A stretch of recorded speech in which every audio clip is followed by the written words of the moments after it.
láti iléeṣẹ́ Koiki Media bringing democracy to your doorstep. Èyí ni láti sọ fún gbogbo ọmọ Yorùbá lápapọ̀ pé Chief Dr. Sunday Adéyẹmọ Mọ́jàsọ́lá Ìgbòho Òòṣà yóò ṣe àbẹ̀wò sọ́dọ̀ bàbá wa kábíyèsí Ọọ̀ni Ilé-Ifẹ̀ ní ààfin wọn ní ọ̀la òde òní, èyí tí ń ṣe ọjọ́ kẹtàlélógún oṣù kẹjọ ọdún yìí ní dédé agogo 10 òwúrọ̀.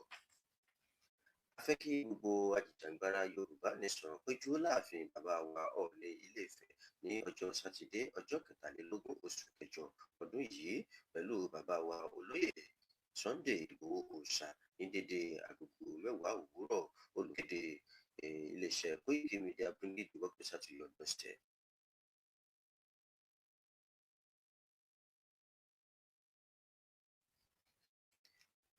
Ìkéde pàtàkì láti sọ fún gbogbo ọmọ Yorùbá lápapọ̀ pé Dr. Sunday Adéyẹmọ Mọ́jàsọ́lá Ìgbòho Òòṣà yóò ṣe àbẹ̀wò sọ́dọ̀ bàbá wa kábíyèsí Ọọ̀ni Ilé-Ifẹ̀ ní ààfin wọn ní ọ̀la òde òní, èyí tí ń ṣe ọjọ́ kẹtàlélógún oṣù kẹjọ ọdún yìí ní dédé agogo 10 òwúrọ̀. A fẹ́ kí gbogbo ajìjàǹgbara Yorùbá nation péjú láàfin bàbá wa Ọọ̀ni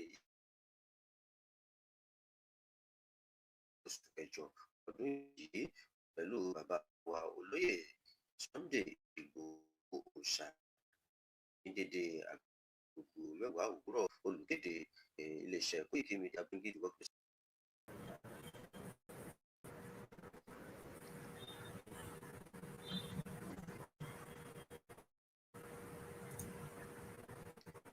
Ìkéde pàtàkì láti iléeṣẹ́ Koiki Media bringing democracy to your doorstep.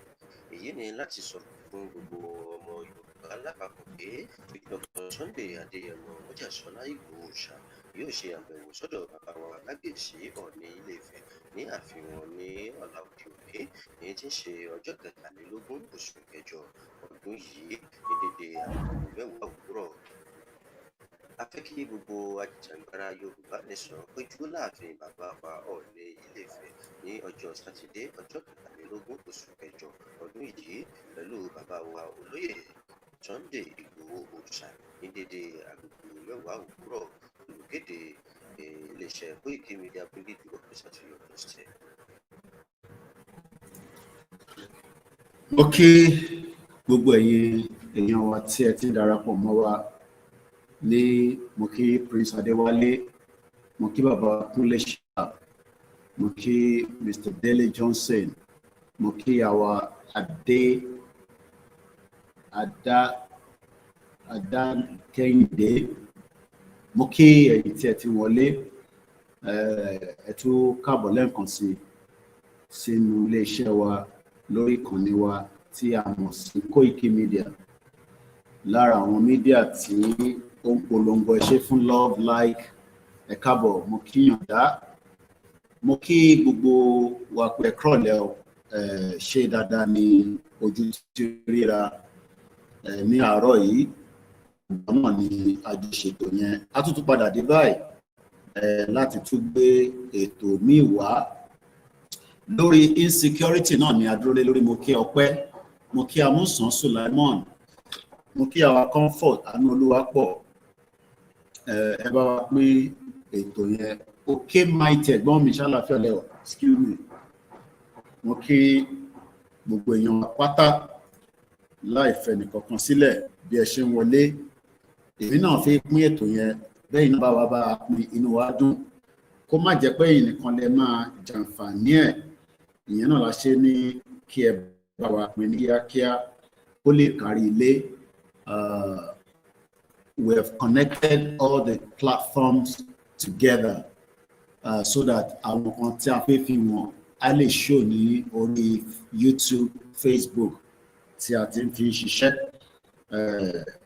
Orúkọ wa ò tí yí padà, Ọláyọmí Kóìkì tí gbogbo yín mọ̀ sí Koiki Media, òun náà ni ẹni tó fi bá wa sọ̀rọ̀. Ẹ̀gbọ́n mi tó Q778 ṣe iṣẹ́ lọ lénìí. Akọ́ọ̀lá Jímọ̀ aṣọ́pọ̀lọpọ̀ láyé, Ọlọ́run ní ṣeré ní àṣemọ́. Mo kí gbogbo àwa Mùsùlùmí, bẹ́ẹ̀ ni mo kí gbogbo àwa Christian pátápátá, mo kí gbogbo àwọn oníṣẹ̀ṣe o, ní gbogbo ilẹ̀ káàárọ̀ òjíire. Bí ẹ ṣe ń wọlé, mo kí Jaiye TV àpàdé lọ́la lágbára Ọlọ́run kú iṣẹ́ takuntakun. Ọlọ́run kó bá mi ràn yín lọ́wọ́. Gbogbo ẹ̀yin mídíà tí ẹ̀yin náà máa tóbi, ẹ máa tóbi jù àwa náà lọ ní ilé iṣẹ́ yín, torí ẹ̀rẹ́ ni tó máa sponsor yín iṣẹ́ tá à ń ṣe yìí, ó ní ìrànlọ́wọ́ tó pọ̀. Lórí security náà ni a tún fi gbẹnu lé.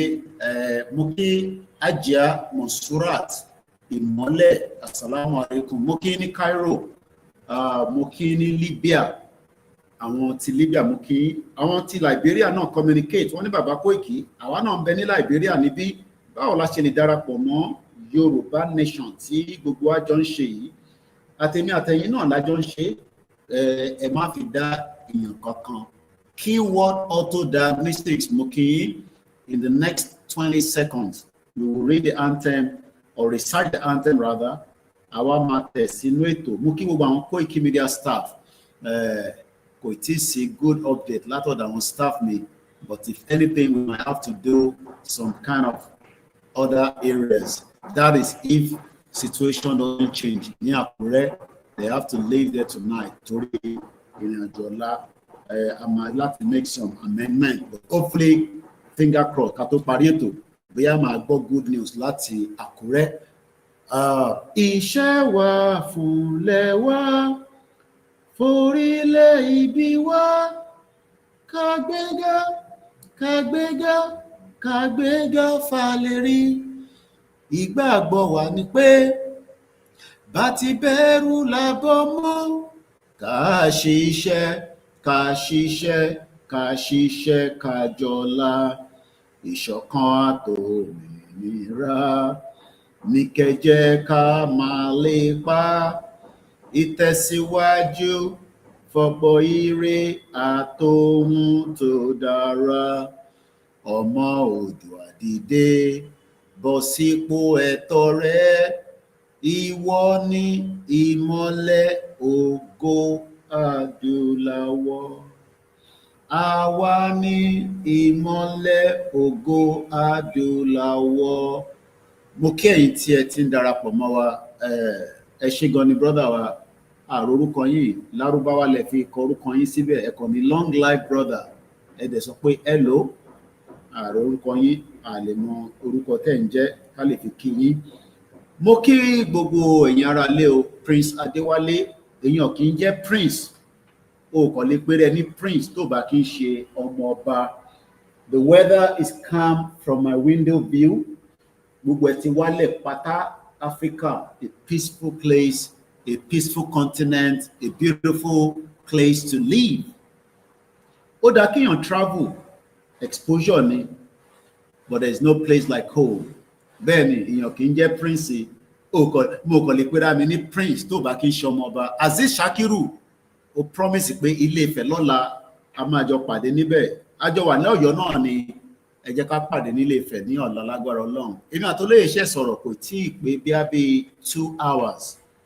Mo ní kí bàbá túbọ̀ rest dáadáa torí ìrìn àjò ọ̀la, kó rest, kó mumi, kó relax.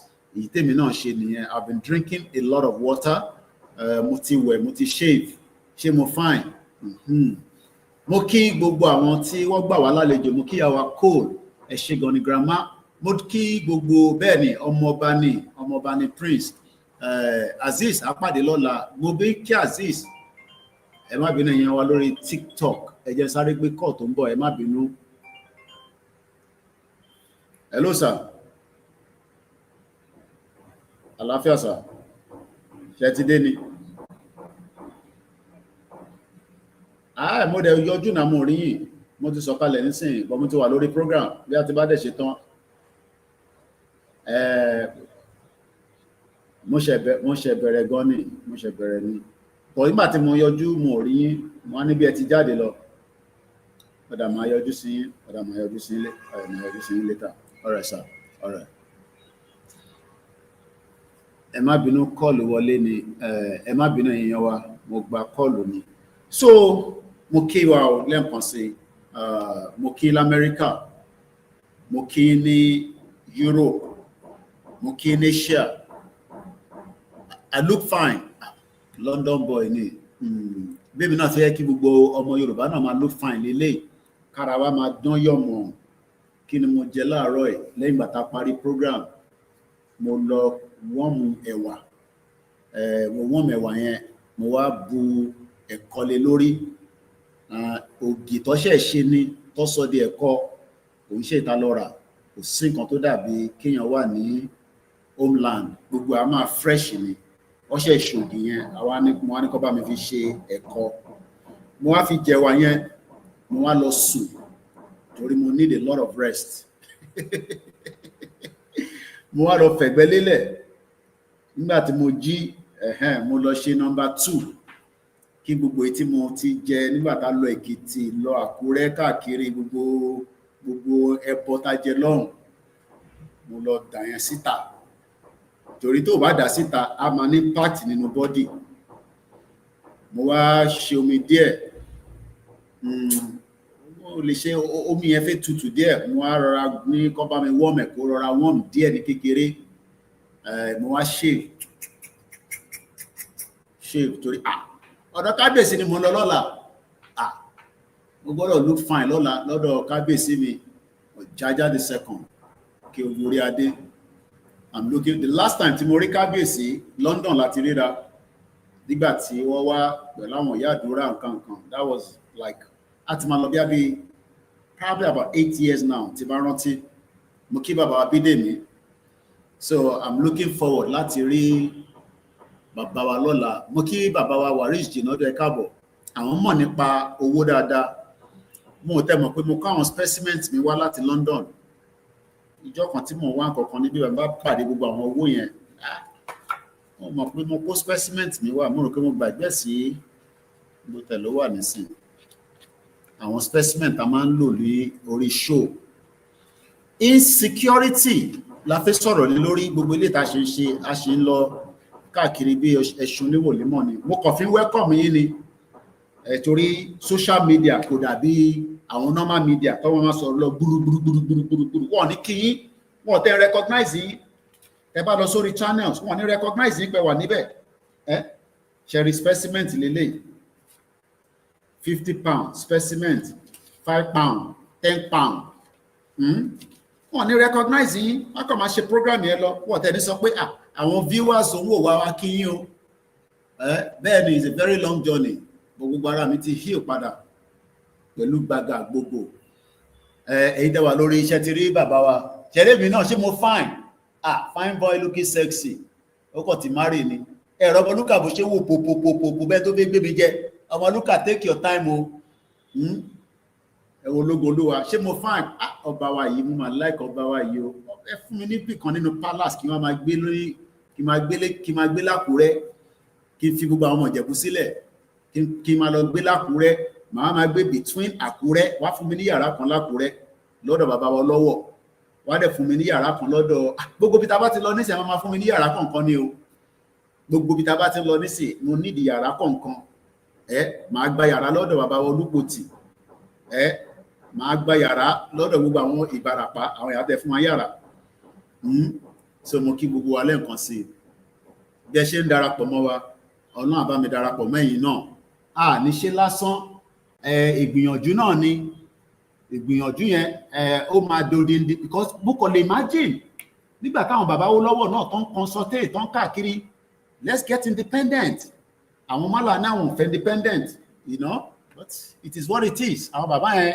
kọ̀rọ̀ pé ó dé abíyá kí gbogbo àjọ wà papọ̀ wọn mọ̀ páwọn ẹranko tó yẹ ká ti fi wọ́n sílẹ̀ kólúkálukú dá wà but it is what it is so bẹ́ẹ̀ ṣe ń wọlé yẹn ẹ̀yẹ ṣàbá mi máa pín ètò mo kí àwọn babaláwo wa iṣẹ́ náà dúró wà ní babaláwo lọ́wọ́ wà láàfà wà ní pásítọ̀ lọ́wọ́ ẹ ṣé gan ni gbogbo èyí tí ẹ fi jẹ́ kí àṣírí wa kó tú torí tá bá jókòó sí bíbá bẹ́ẹ̀ bá ràn wá lọ́wọ́ tí babaláwo bá náà fẹ́ pa pẹ́pẹ́yẹ táàrò owó tó máa fi pa pẹ́pẹ́yẹ báwo la ṣe fẹ́ ṣe àwọn staff mi ṣe wà lákùrẹ́ I'm not happy but kò sí nǹkan tí mo lè ṣe is beyond my power but wọ́n fún mi ní guarantee pé ọkọ̀ yẹn máa ready but mo ti gbé àwọn ọkàn dìde àwọn yẹn máa gbéra lálẹ́ they will be on their way to Ilé-Ifẹ̀ just as a backup àti gbé àwọn méjì kan dìde láti ìlú Ìbàdàn. They are heading towards Ilé-Ifẹ̀. Ó yẹ kó ti máa move by. Àwọn tó wà l'Ákúrẹ́, if the car is not going to be ready, wọ́n máa láti wọ mọ́tò, wọ́n máa lọ towards the Àkúrẹ́. I pray it's going to work. Ìdòwú Matthew Moke, I pray it's going to work. So mo fẹ́ share àwọn link yẹn. Gbogbo ẹni tí ó bá wà lórí Koiki Media channel, ẹ lè miss program wa láyé torí bá ṣe ń go live làwọn staff mi ló máa ń put ẹ̀ sínú àwọn platforms wa. WhatsApp channel wa, a dẹ̀ tún ní WhatsApp group, is two different one. Ẹ darapọ̀ mọ́ wa. Àwọn ilé tó máa ń béèrè co-host, ṣé mo mọ̀ ẹ́ rí ni? Ọmọ India tó ń béèrè co-host, ọmọ àlè. Òun wá sórí program tó kì í ṣe lédè ẹ̀, òun béèrè co-host. Tí bá wá fún ẹ ní co-host, kí ló máa fi ṣe? Ọmọ àlè. Ó bàjẹ́ báyìí. Wá dẹ̀ máa béèrè co-host. Ṣé òmùgọ̀ wá lè mi ni màá fún ẹ ní co-host? Jayé wà ń bẹ̀ mo fún ní co-host. Prince wà ń bẹ̀ ni mo fún wọn ní, àwọn tí mo tẹ̀ mọ̀ tó jẹ́ ọmọ ìyá mi mo fún wọn ní co-host. Ẹni tí mo mọ̀ ni máa fún ní co-host. Àwọn ọmọ àlè. Àwọn ọmọ ìrankíran, àwọn ọmọ India yẹn, àwọn bí India bí Pakistan bí gbogbo ìyá, ọmọ ìyá kan náà kúkú ní ogun bẹ́ẹ̀, wọ́n para wọn náà ṣe rí bẹ́ẹ̀ ni. So mo kí ìyàwó Ajé lókun, ó dà pé àwọn náà ti ṣe program kọjá, àbọ̀ wà live ni. Ó likely pé ìyá ìwà wà live ni o, ẹ jẹ́ n wo òun náà. 70,000 tó bá jẹ́ gẹ́gẹ́ sẹ́kù fún ọmọ yẹn o. Ọmọ Ó wà ìpínlẹ̀ live ni, ìbánúṣọ̀ yẹn. ẹ jẹ́ ká gbọ́ òun. Rẹ́ńdà 70,000 yẹn, ó ti rẹ́ńdà useless. Ẹ jẹ́ àgbọ̀ ìyàwó Ajé lókun, ká kàn máa fi yẹn ká fi bẹ̀rẹ̀ program. Ká support ìyàwó Ajé lókun, ìyá dáadáa ni.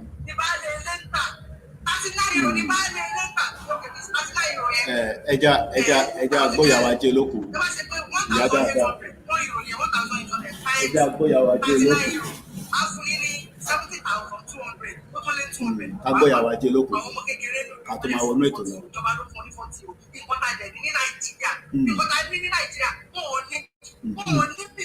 Ẹ bá ń sọ fún wọn.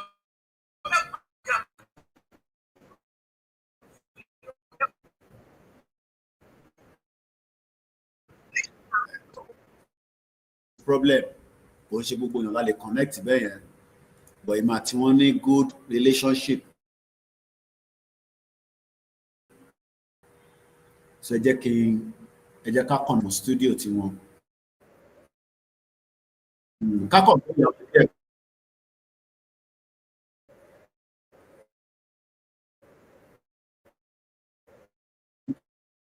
Ẹ ti wọlé.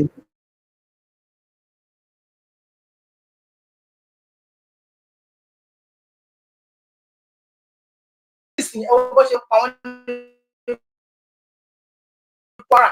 Wọ́n pa wọ́n ní Kwara burúkú ni. Burúkú ni Babájá Ghost. Sórí pé bí àwọn rí ọ̀gá àwọn rí, àwọn ọlọ́pàá ò rí pé àwọn rí, kò sẹ́ni bò tó sẹ́ni kò mú rí. Àwọn Vigilance tó fẹ́ pèjà wọn ní Kwara, ìṣẹ̀lẹ̀ àwọn Fúlàní tún pa wọn lé wọn lọ́wọ́ náà. Àwọn Fúlàní ẹgbẹ́ wọn náà ló gbé wọn lé wọn lọ́wọ́. Wọ́n fẹ́ gba Kwara ni. Babájá orí wọn ti sọ ọkàn pé bá ṣe ń pààyàn 2027 lọ lé, wọ́n á tún wá, wọ́n á tún sọ pé kẹ́kún wá dìbò fáwọn, èyí náà tún dìbò fún wọn. Ṣó dá bẹ́ẹ̀? Ẹ kúrọ̀lẹ́. Ẹ wake up ẹ̀yin ìran mi. Ẹ má jẹ́ kó pa yín tán. Ẹ má jẹ́ kó pa yín tán. Ẹ jẹ́ ká kúrò nínú Nàìjíríà. Nàìjíríà ò sì ń so rere kankan fún wa. A lè rí géènì kankan nínú Nàìjíríà. Kò sí géènì. Kò sí géènì kankan nínú Nàìjíríà. Shout out to Kọ́tàmárì nínú Nàìjíríà. Ìjọba tó sọ pé ní Kwara ní ìsìn yóò tún ṣe oríṣiríṣi. Ṣé yóò lè mọ ọmọ àlè ọmọ Fúlàní ni ó wá gbé ìbọn lé àwọn Miyetti Allah lọ́wọ́. Àwọn Fúlàní wípé kó máa lọ ṣọ́ wọn ní Kwara. Kí lẹ́yìn rò sí yẹn wípé tó gbé ìbọn lé àwọn, that means pé ó fẹ́ kó lé àwọn Yorùbá tó wà bẹ́ẹ̀ lọ ni tó tún lè gba Kwara bó ṣe gba Ìlọrin. Inú odò wo la fẹ́ dọ̀rà sí báyìí nísìn? Ẹ̀yin ọmọ ìyá mi nínú ẹ̀jẹ̀ yìí lè má gbèjà ara yín o, ìjọba ò lè gbèjà yín o, àwọn ọlọ́pàá ò lè gbèjà yín o, torí pé ọ̀gá DSS náà tiẹ̀ ti sọ fún wa tẹ́lẹ̀ náà. Ó sọ pé ẹ ṣọ́ra yín ó lè ti pọ̀jù ní Nàìjíríà, ó dà wọn ò dẹ̀ ní instrument, ó kì í gbà tá ti pọ̀jù ní Nàìjíríà, kí ló dẹ̀ ti jẹ́ ká pín kó ní kálukú lọ ká lè ṣọ́ra wa. Ọ̀gá àwọn DSS ó sọ Àjàyí olú mo ti gbàgbé orúkọ ìṣá olú tó sìn Àjàyí bí nǹkan kan ṣá, ọ̀gá àwọn DSS ó ní ẹ ti pọ̀ jù ó ní àwọn ò ní lè ṣọ́ yín ó nítorí àwọn ò ní instrument táwọn lè fi ṣọ́ yín ẹ káàbọ̀ mọ̀ Táíwò kíkẹ́ fásitì ọ̀rẹ́ mi Koiki máa ń pè yín á ní ọ̀rọ̀ ọ̀rẹ́ mi Koiki máa ń pè yín ṣe ti gbọ́ lẹ́yìn ètò máa ń pè yín ẹ káàbọ̀ àwọn ọmọ mi ń kọ́ṣẹ́ ìgbúrò wọn ṣe dáadáa alájà náà kọ́ ẹ káàbọ̀ wọ́n kíkẹ́ fásitì ẹ káàbọ̀ ọ̀gá àwọn Fúlàní ọ̀gá àwọn DSS sọ bẹ́ẹ̀ náà ó ní ká máa ṣọ́ra ó náà wọn ò lè ṣọ́ ṣèlú nìyẹn ṣèlú nìyẹn ó ní ká ṣọ́ra yín that means pé láì fún yóò jẹ́ nǹkan kan lójú wọn ní láì fún yóò jẹ́ nǹkan kan lójú wọn so ẹ jẹ́ ká panu pọ̀ ẹ jẹ́ ká jọ sowọ́ pọ̀ gbogbo wa ní gbogbo ẹ jẹ́ ká fight forílẹ̀ Yorùbá wa orílẹ̀-èdè Yorùbá wa kò sí géèrè kankan tẹ́lẹ̀ rí nínú Nàìjíríà ò lè so èso kéré kankan fún yín wọ́n tún wá sọ pé kí ni ṣáàmà wọn ní Kwara mi ti gbàgbé ṣáìdì ibi tó jẹ́ ní Kwara ṣá ó fún wọn lápọ̀ìntmẹ́ǹtì wọ́n pa wọ́n àwọn ọ̀dọ́ olùgbò wọn tún wá parapọ̀ pé òkè wọ́n pe ṣáàmà pé àwọn fẹ́ wá rí pé kí ni kò tó fẹ́ ṣe fáwọn rí pé wọ́n ń pa àwọn ìlú ti dáworo ìlú 9 sí 10 ló ti dáworo ní Kwara wípé kí ni nǹkan tó fẹ́ ṣe fáwọn at least òun ní ṣáàmà ó yẹ kó lè ṣe nǹkan kan sí ṣáàmà fún wọn lápọ̀ìntmẹ́ǹtì ó sọ pé kọ́ wá nígbà tó máa fi débẹ̀ ṣáàmà ti sá lọ ó ti sá lọ kò dúró dè wọ́n ṣèlú nìyẹn ṣé àwọn èèyàn ṣọ́ wá kí ẹ̀ nípa yín ṣọ́ kí ẹ̀ nípa láì fún yín kí lẹ tó bá dẹ̀ tún gbá tó fẹ́ bá wọn fẹ́ àwọn gbé ìbò wa ẹ tún máa dìbò fún wọn lẹ́yìn pé kẹjẹ́ ká lé wọn lọ àwọn ní àǹfààní kankan tó fẹ́ ṣe fún yín ẹ jẹ́ ká panu pọ̀ kí gbogbo wa ká fọwọ́sowọ́pọ̀ kí mọ̀ wa kó jẹ́ kan ká lè gborílẹ̀-èdè wa ọkàn wa lè balẹ̀ ìlú ni mo wà yìí náà wà láì mi ní parọ́ fún yín mi ń tilẹ̀kùn lé mi gbà mí mi ń tì especially gbogbo àtàwọn ọmọ mi tó gbogbo wà lọ́dọ̀ mi tó gbogbo wọn fi ètò ti gbogbo tẹ̀ ìkan nínú wọn ló ṣe wà ní yunifásitì báyìí nísìn gbogbo wọn kì í ṣiṣẹ́ gbogbo wọn ti wà láyé ara wọn ètò wọn wà ní yunifásitì nínú wọn. ìgbà mi a máa ń gbà. àwọn tó pé mo sọ èyí tẹ́ wà ní yunifásitì tẹ́ bá ṣe tán ṣe máa ríṣẹ́ bẹ́ẹ̀ ni gbogbo wa ní gbowó ẹ ṣe gan ni brọ́dà mi mo orúkọ yẹn dáadáa ẹ jẹ́ yẹn lè kúrò. Ratel, Nigeria is messed up, everybody must wake up. ẹ bá ń kí VDN ẹ tẹ́ bá ní nọ́mbẹ̀ tell him Koiki Media say shout out to him. For the great job he's doing on Mohbad and as many humanitarian work that he's doing. We love him, we appreciate him, but we just don't believe in one Nigeria, but we appreciate what VDM is doing. Lẹ́yìn wípé kẹjẹ́ kí ó bá panu pọ̀ ká lé àwọn olórí burúkú yìí lọ à ń ṣèkan náà wá pọ̀ aṣọ wa ò papọ̀ múra wa ò papọ̀ owó ò papọ̀ èdè wa ò papọ̀ ìhùwàsí wa ò papọ̀ ọmọ Ọlọ́run ọba ẹ jẹ́ ká panupọ̀ ká lé wọn lọ àwọn politician wa yìí kà ní wọn ọ̀dà àgbàyà ni wọ́n bámú ni mo yó ni wọ́n mọ̀ pé bí ń pa yín mí syndrome ni wọ́n ò rí yín ẹjọ́ ẹ má dìbò fún wọn ẹ jẹ́ ká lé wọn lọ ẹ ti gbọ́ ẹjọ́ ẹ jẹ́ ká lé wọn lọ so fídíò tí mo fẹ́ fi wọ̀nyí níjọ́ yẹn máa fi wọ̀nyí ibi tó torí pé ibi ta ní kí gbégbé má gbé ibẹ̀ ló ń gbé bọ́dà mi Koiki mo ń sọ fún wọn ni àwọn ọmọ 2x2-1 lọ ṣiṣẹ́ yẹn o program tí mo ṣe níjẹta yẹn nígbà tí mo ti ń sọ̀rọ̀ lọ gbogbo jókòó torí mo rí wọn ní ojú sí gbogbo jókòó fún ọlẹ́rán báyìí wọ́n gbọ́ mi nígbà tí mo wá débi ọ̀rọ̀ ṣe Sunday Igboho tí mo sọ pé Igboho Òṣòwò baba dami ẹkùn ọkọ Nigeria government ẹkùn ọkọ Chief Mrs. Olúrántí mo lólúrántí ṣé mo fẹ́ yàwó mi fún Sunday Igboho nítorí Ọlọ́run alójú Olúrántí Chief Mrs. Oh my God. Chief Mrs. Ẹjọ́ ọmọ mi létí ìyórúkọ ìyàwó wọn Olúrántí kọ̀. Bọ́lá Babs káàbọ̀. Ó yẹ kẹ́ rántí orúkọ ìyàwó lóye. Olórí burúkú làwọn Fúlàní wọ́n ti kó sí aláya wọn lórí. Ojú kojú owó bí orí. Nàìjíríà. Chief Mrs. máa pa rántí orúkọ wọn. Kí lórúkọ ìyàwó ṣe Sunday Igboho? Àwọn olórí tẹ́ bá ti sọ pé àwọn olórí. Ti gbàgbé anyway. Lórí. Ọkọ ìyàwó ẹ̀ ọkọ ìyàwó wọn ṣá. Sọ bí mo ṣe ń sọ̀rọ̀ ṣe Sunday Igboho lọ tí mo ṣáà ń ti ṣe Sunday Igboho mo wá sọ pé kọ́ máa wò wípé bí èrò ṣe pọ̀ ní Èkìtì yẹn wípé ṣe Sunday Igboho kò fún ẹni ìbọdì báyìí bí owó wípé natural law lọ ní ṣe Sunday Igboho. Wípé èrò Chief Mrs. lè kí rántí oh my God ẹ má bà orúkọ ìyàwó ìyá dami orúkọ wọn Chief Mrs. Chief Sunday Adéyẹmọ Igboho Òṣòwò baba dami ẹ Fúlàní kọkọ Nigeria government ẹ kọkọ Chief Mrs. ó yẹ kí rántí kọkọ Chief Mrs. Mrs. Ropo, yeah, Chief Mrs. Aderopo. Kí ló dé wọ́n gbàgbé? Ẹ kọ́kọ́ ẹ ṣe gan, ẹ kọ́kọ́ Chief Mrs. Aderopo. So bí mo ṣe ń sọ̀rọ̀ yẹn lọ, tí wọ́n sọ pé bẹ́rù ṣe pọ̀ tó, wípé natural love lọ ní sí wọn, wípé ebi ò tiẹ̀ tí ìdárúkọ ìyá wọn mi ìdárúkọ Sunday Igboho ni mò ń sọ nípa ẹ̀ o. Wàhálà mi sọ pé kí n fi fídíò rẹ̀ wọ̀n báyìí, wọ́n ṣe flag mi nìyẹn. Àwọn ọmọ 2x2-1 ni o. Bẹ́ẹ̀ ni ẹ ṣe ìyàrọ́pọ̀ bẹ́ẹ̀. Àwọn ọmọ 2x2-1 ni o. Ara tàwọn wọ́n dẹ̀ flag page mi lọ. Wọ́n gbé wọ́n ní ìyá yín kí ló ń tẹ̀ ṣé bí ìyá yín ti gba Yorùbá náà kí ló ń wá ìyá yín ti gba Yorùbá land fún yín. Ìjẹ́ bí èmi mọ bí ṣe Sunday Igboho wà tí bá rí wọn ní Germany màá rí wọn Canada tí bá rí wọn ní Canada màá rí wọn Nàìjíríà àbí kí rí wọn Kútọ̀nù wọ́n lè pè wọ́n lórí aago pé àbàbá mi báyìí tí mo wà August níyà yín kí ló dé tẹ tí mo bá ń kí bàbá tèmi ọ̀gá kan 1 trillion ọ̀gá kan 1 billion ọ̀gá kan wọ́n ṣe fún wọn kí ló tún wà lẹ́yìn tírílíọ̀nù kọ̀dílíọ̀nù àbí kókó gbẹ ṣá mo fẹ́ fi fídíò ṣe fún àwọn yẹn wọ́n flag ní inú bí wọn wọn ò ṣe wí lẹ́jọ́ ìjà lára ò tán bọ̀rọ̀ kí ni ṣe Sunday Igboho tó ṣe fún yín ti ìyàwó rẹ̀ àwọn tó ti sínwín àwọn ọ̀sán.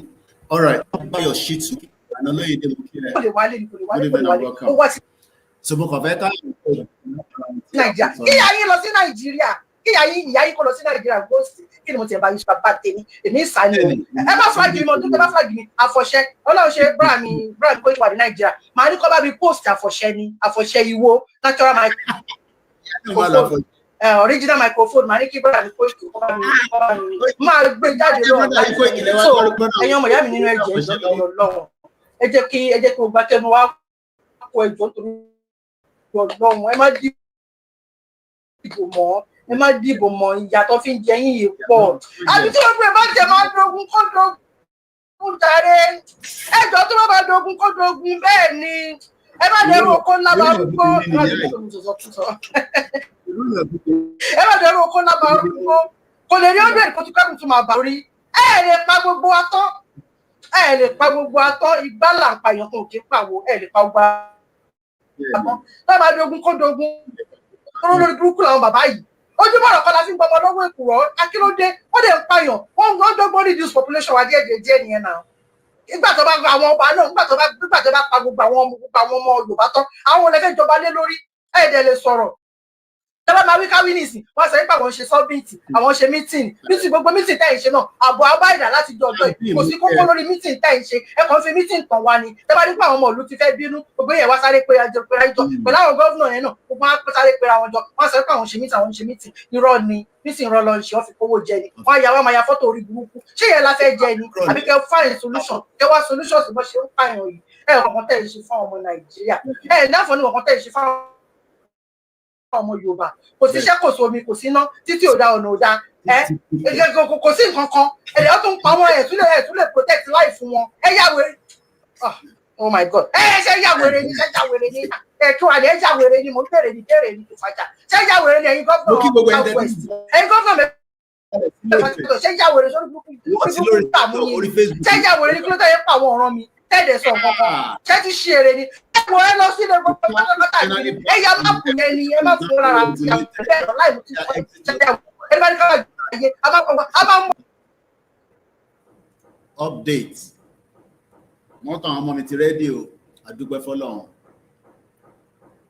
látijọ́ Tuesday the car is finally back and the temperature is now well regulated àdúgbò o kẹ drive díẹ̀ ọlọ́ba ń ṣọ́yìn délé fẹ̀ láyọ̀ àtàláfíà ọlọ́ba mi ṣọ́yìn dán inshallah good news mo fẹ́ gbọ́ látẹ̀ nǹkan nìyẹn I have been so worried látàárọ̀ yàrá àwọn ọmọ yìí tó máa sun Àkúrẹ́ lálẹ́ yìí ni but a dúpẹ́ pé the car is finally back and ready to go àwọn engineer wà Nàìjíríà gan nílẹ̀ Yorùbá but kò sí opportunity kò dẹ̀ sí tools tó pọ̀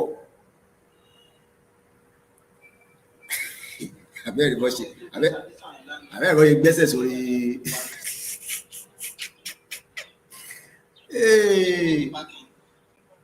ẹ̀rọ ìgbésẹ̀ sórí ṣéǹjì lọ gbésẹ̀ sí àbí kí lọ gbésẹ̀ sí engine Mr. Larry Lamina mú kí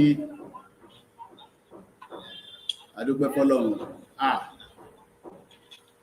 látijọ́ Tuesday adúgbẹ́ fọ́lọ́run ọmọ olóore o ẹ ṣé gan gbogbo ẹ̀yin tí ẹ bọ̀ wá láṣìírí o ó ti náwó díẹ̀ kò ń ṣòwò tó pọ̀ bọ̀tá àbá ni báwo la ṣe fẹ́ ṣe so the car is ready.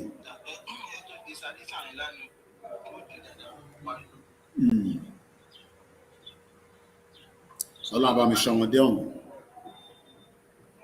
mo kí dísímà lẹ́ẹ̀kan sí adúpẹ́ fọ́lọ́run that the vehicle is ready to move now màá lè focus lórí program tá a fi wá ṣe orí security mo fẹ́ sọ̀rọ̀ lé lórí bẹ́ẹ̀ ṣe ń wọlé mo bẹ̀ yín mo rọ̀ yín tẹ́ ẹ báyìí tí ìpín ètò yìí ẹ kàn gbọ́wọ́lé share button lẹ́ẹ̀kan sí ẹ bá wa double tap mo kẹ́yìn tẹ́tí wọlé lórí TikTok ẹ bá mi pàdé rí orúkọ mi ò tí yí padà Ọláyọmí Kóìkì àwọn kan fún mi láwọ́ọ̀dì kan láìpẹ́ yìí wọ́n spell orúkọ yẹn dáadáa mo ò gbà wọ́ọ̀dì yẹn lọ́wọ́ wọn mo ti ní kọ́ bá mi dá padà fún wọn ẹ gbọ́dọ̀ spell orúkọ mi dáadáa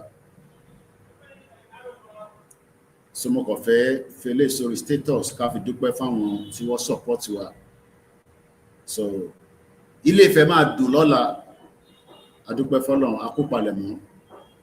Now let's kickstart and let us move swiftly.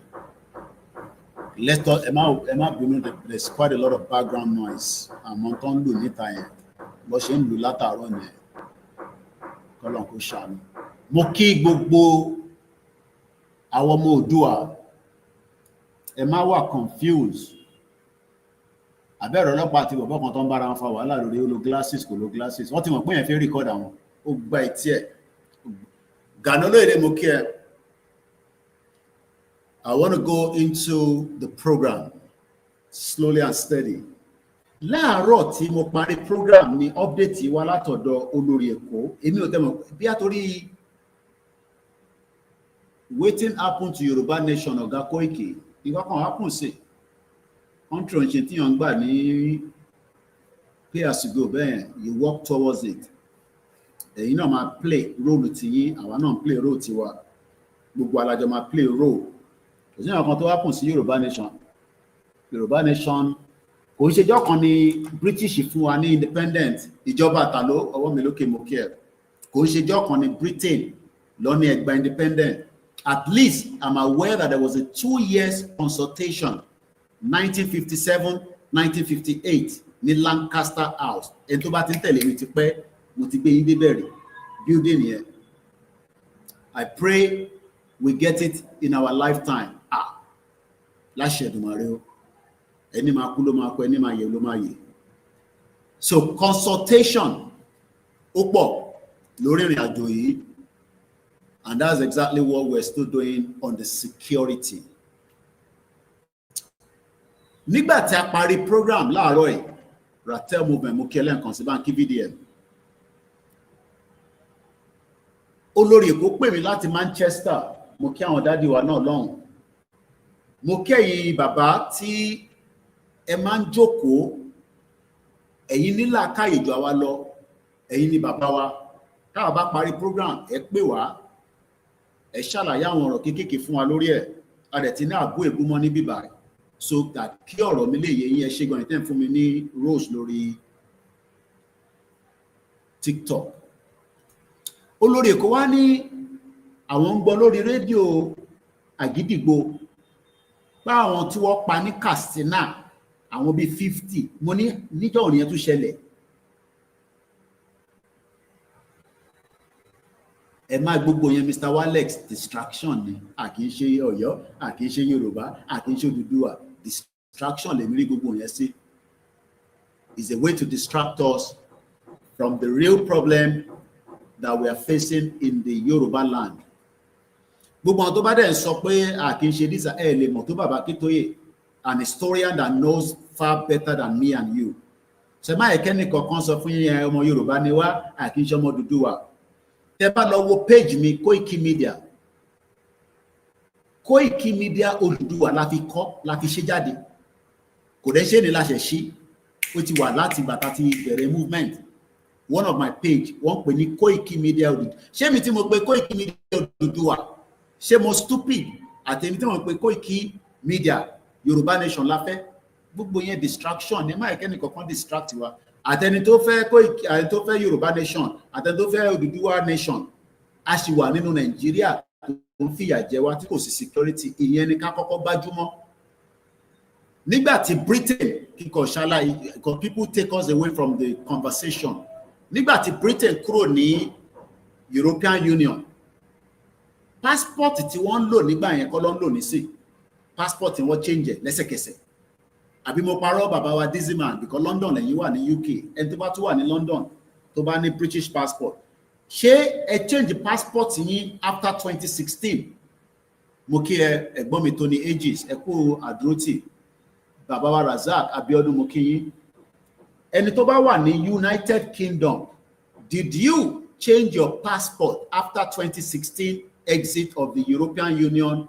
No, let me put it. After the BRICS exit, àlàáfíà làwọn family wa, iṣẹ́ náà là ń ṣe yìí. Àwọn kan wá ní go and find a job. Ilé tí mo gbé dání kò ṣe job ni. Job gidi leléyìí. After we left European Union, ṣé ẹ̀yin tẹ́ ní British passport? Passport tẹ́ ń lò tẹ́lẹ̀, ṣé òun náà lẹ ṣì ń lò lọ sí European Union countries tá à ń pè ní Spain, Italy, àbí ẹ ti change the passport yìí? So change of names and change of this is the most easiest thing. Ẹ máa káwọn kan distract yín, àwọn tó ní kan ṣe. Àpèrà wa ní ọmọ Yorùbá mọ́ ìtorí kábíyèsí Aláàfin àwọn ló máa gba gbogbo ẹ̀mọ́ wa lọ́wọ́. You know, all these, I see it as people that are very shadow thinking. Níbi táyé lajú dé nísìn, Ọ̀yọ́ ló máa wá lead gbogbo ilẹ̀ Yorùbá. So possible, gbogbo àwọn kan bẹ́ẹ̀ yẹn. See them as the distractors or distraction dem mo fi sọ. Let's come back to the conversation. So mo gbọ́ pé wọ́n pa èèyàn 50 ní Katsina. À ń bọ̀ lọ́la. Ẹ̀yin ní kẹ́ pàdé wa nílé Ifẹ̀. Ọ̀la sì confirm. Kò sí nǹkan tó yẹ ọ̀la. Kábíyèsí ti ní lọ́la ká máa bọ̀. Ká wá sọ in tó ń dùn wá lọ́kàn lórí security, freedom for Ìgbòho, àti pé ṣé ọ̀daràn lólóyè Ìgbòho. Because Ìgbòho kì í ṣe criminal. Ẹni tó bá dẹ̀ ní criminal Ìgbòho kó fún wa evidence. Because èmi tẹ̀lé Ìgbòho wọ plane. Mo ti sọ àyẹ̀mí nínú program yìí. But èyí tá a wá sọ nísìn, ó dá lórí tí Ìgbòho ń béèrè fún, tí bàbá Akíntóyè ń béèrè fún, tí YSDM ń béèrè fún, tí Koiki Media, World Media, Independent Media, àti gbogbo ẹni tó fẹ́ Yorùbá Nation, àtẹni tó fẹ́ Yorùbá Nation, àtọmọ Odùduwà, àtọmọ Yorùbá, nǹkan kan dá gbogbo wa láàmú nínú Nàìjíríà. Òun ló ń pè ní kò sí ààbò. Àdábò wà lọ́dọ̀ tí nínú state yìí. Tẹ́ bá ní ààbò nínú state yìí, ẹ má bò wá ní àṣírí o. Ẹ bá mi sọ tí security bá wà nínú state tẹ̀yìn, ká lè dúpẹ́ lọ́wọ́ àwọn gómìnà yín. Ẹ tètè sọ ká lè dúpẹ́ lọ́wọ́ àwọn gómìnà. Àbí Ajia, salamu alaikum, ṣé ààbò wà lọ́dọ̀ tí yín mà? Nígbà tẹ́ pé local government yín, ṣé wọ́n ní ààbò ń bẹ níbẹ̀? Àbá gómìnà jà. In tá à ń sọ nípa a fẹ́ self determination. Bó ká tó gba self determination náà ká ṣe wá ní Nàìjíríà, a gbọ́dọ̀ béèrè ààbò. Wọ́n ní wọ́n pa 50. Evidence wà o. Ní play video, but mo ti lọ rí gbogbo. In tó bá ti mú mi tí mo rí news mẹ́ta tó gbé news Nàìjíríà, á jẹ́ pé confirm ni. Ṣé ká record audio yìí? Mo ní spare phone. Irú àwọn èèyàn lè fi pè wọlé. Àti lazy. Mo kí Pastor Mo. Wọ́n ní some people are so petty. Àwọn ìyá tó kàwé dáadáa. Wọ́n ní some people are so petty. Our focus is to get CSI freedom. He has suffered enough for Yoruba people. Àwọn kan ní, Ìgbòho nísìnyí, àwọn olóṣèlú ló ń ṣe, ẹ̀yin dẹ̀ ní freedom. Ẹ̀yin wọlé ẹ̀ ń jáde. Àbí ẹ̀yin rìn káàkiri ilẹ̀ Yorùbá, bẹ́ẹ̀ tẹ̀ ní ààbò. so torí Ìgbòho ń ṣe Yorùbá nation nísìn kò gbọ́dọ̀ ní freedom ẹ sọ fún mi pé wọ́n pààyàn yìí tẹ́ wà lórí program láàárọ̀ yìí kí ló dé mo ṣẹ̀yìn ni èmi ò gbọ́ pé wọ́n pààyàn tó yẹn ní Katsina ibẹ̀ la fi lọ but òun lè rí lórí screen yìí Ìgbòho olóyè is not a criminal a fẹ́ freedom fún ìta lọ bá kábíyèsí sọ lọ́la nìyẹn ní kábíyèsí ẹ̀yin mọ̀ Tinubu dáadáa ẹni kọ́kọ́rọ́ Aso Rock lọ́wọ́ ọmọ wa ló wà ń bẹ̀ àbí ọmọ kì í ṣèdí bẹ̀bẹ̀rẹ̀ ká gbé lọ sí lẹ̀kẹ̀ ká gbé lẹ̀kẹ̀ yẹn lọ sí àwọn lẹ̀kẹ̀ tèmi dẹ̀ ń lò níbi àti máa ń fi sọ́wọ́ èmi ò ṣolóyè o ṣẹ̀rí àwọn ilé ti já nísìn mo ti ní kọ́ bá mi lọ sówọ̀ dá mi lóhùn àwọn staff mi yìí ṣé mo ní fáìn wọn báyìí gbogbo lẹ̀kẹ̀ yẹn ti àwọn ilé nísìn àwọn beads yẹn wọ́n ní a kì í fi lẹ̀kẹ̀ sídìí ẹlòmíì wọ́n ní ká gbé lẹ̀kẹ̀ sídìí Tinubu ọdún méjì ó ń lọ pọ́dún mẹ́ta nísìn Ìgbòho is still wanted nígbà tí ọba Solomon ní ó lè jẹ́ pé rọ́lọ́pàá pé Ìgbòho pọ̀ tí yọ wanted Ìgbòho mo kí bàbá wa Yakubu Theophilus Ìgbòho fẹ́ freedom adẹ̀gbọ́dọ̀ rí freedom yẹn tí kò gbọ́dọ̀ jẹ́ anything more than ó gbọ́dọ̀ gba freedom ṣé freedom tí Ìgbòho wá ń béèrè nìkan ló fẹ́ ó tún wá ń sọ̀rọ̀ insecurity ibẹ̀ ni mo fẹ́ gbé wa lọ nírọ̀lẹ́ yìí mo kí ẹ̀yin tẹ́ wà ní Ghana mo kí ẹ̀yin tẹ́ tí ń darapọ̀ mọ́ wa ní orí Instagram we are fully in this program Muhammad ṣe our life lórí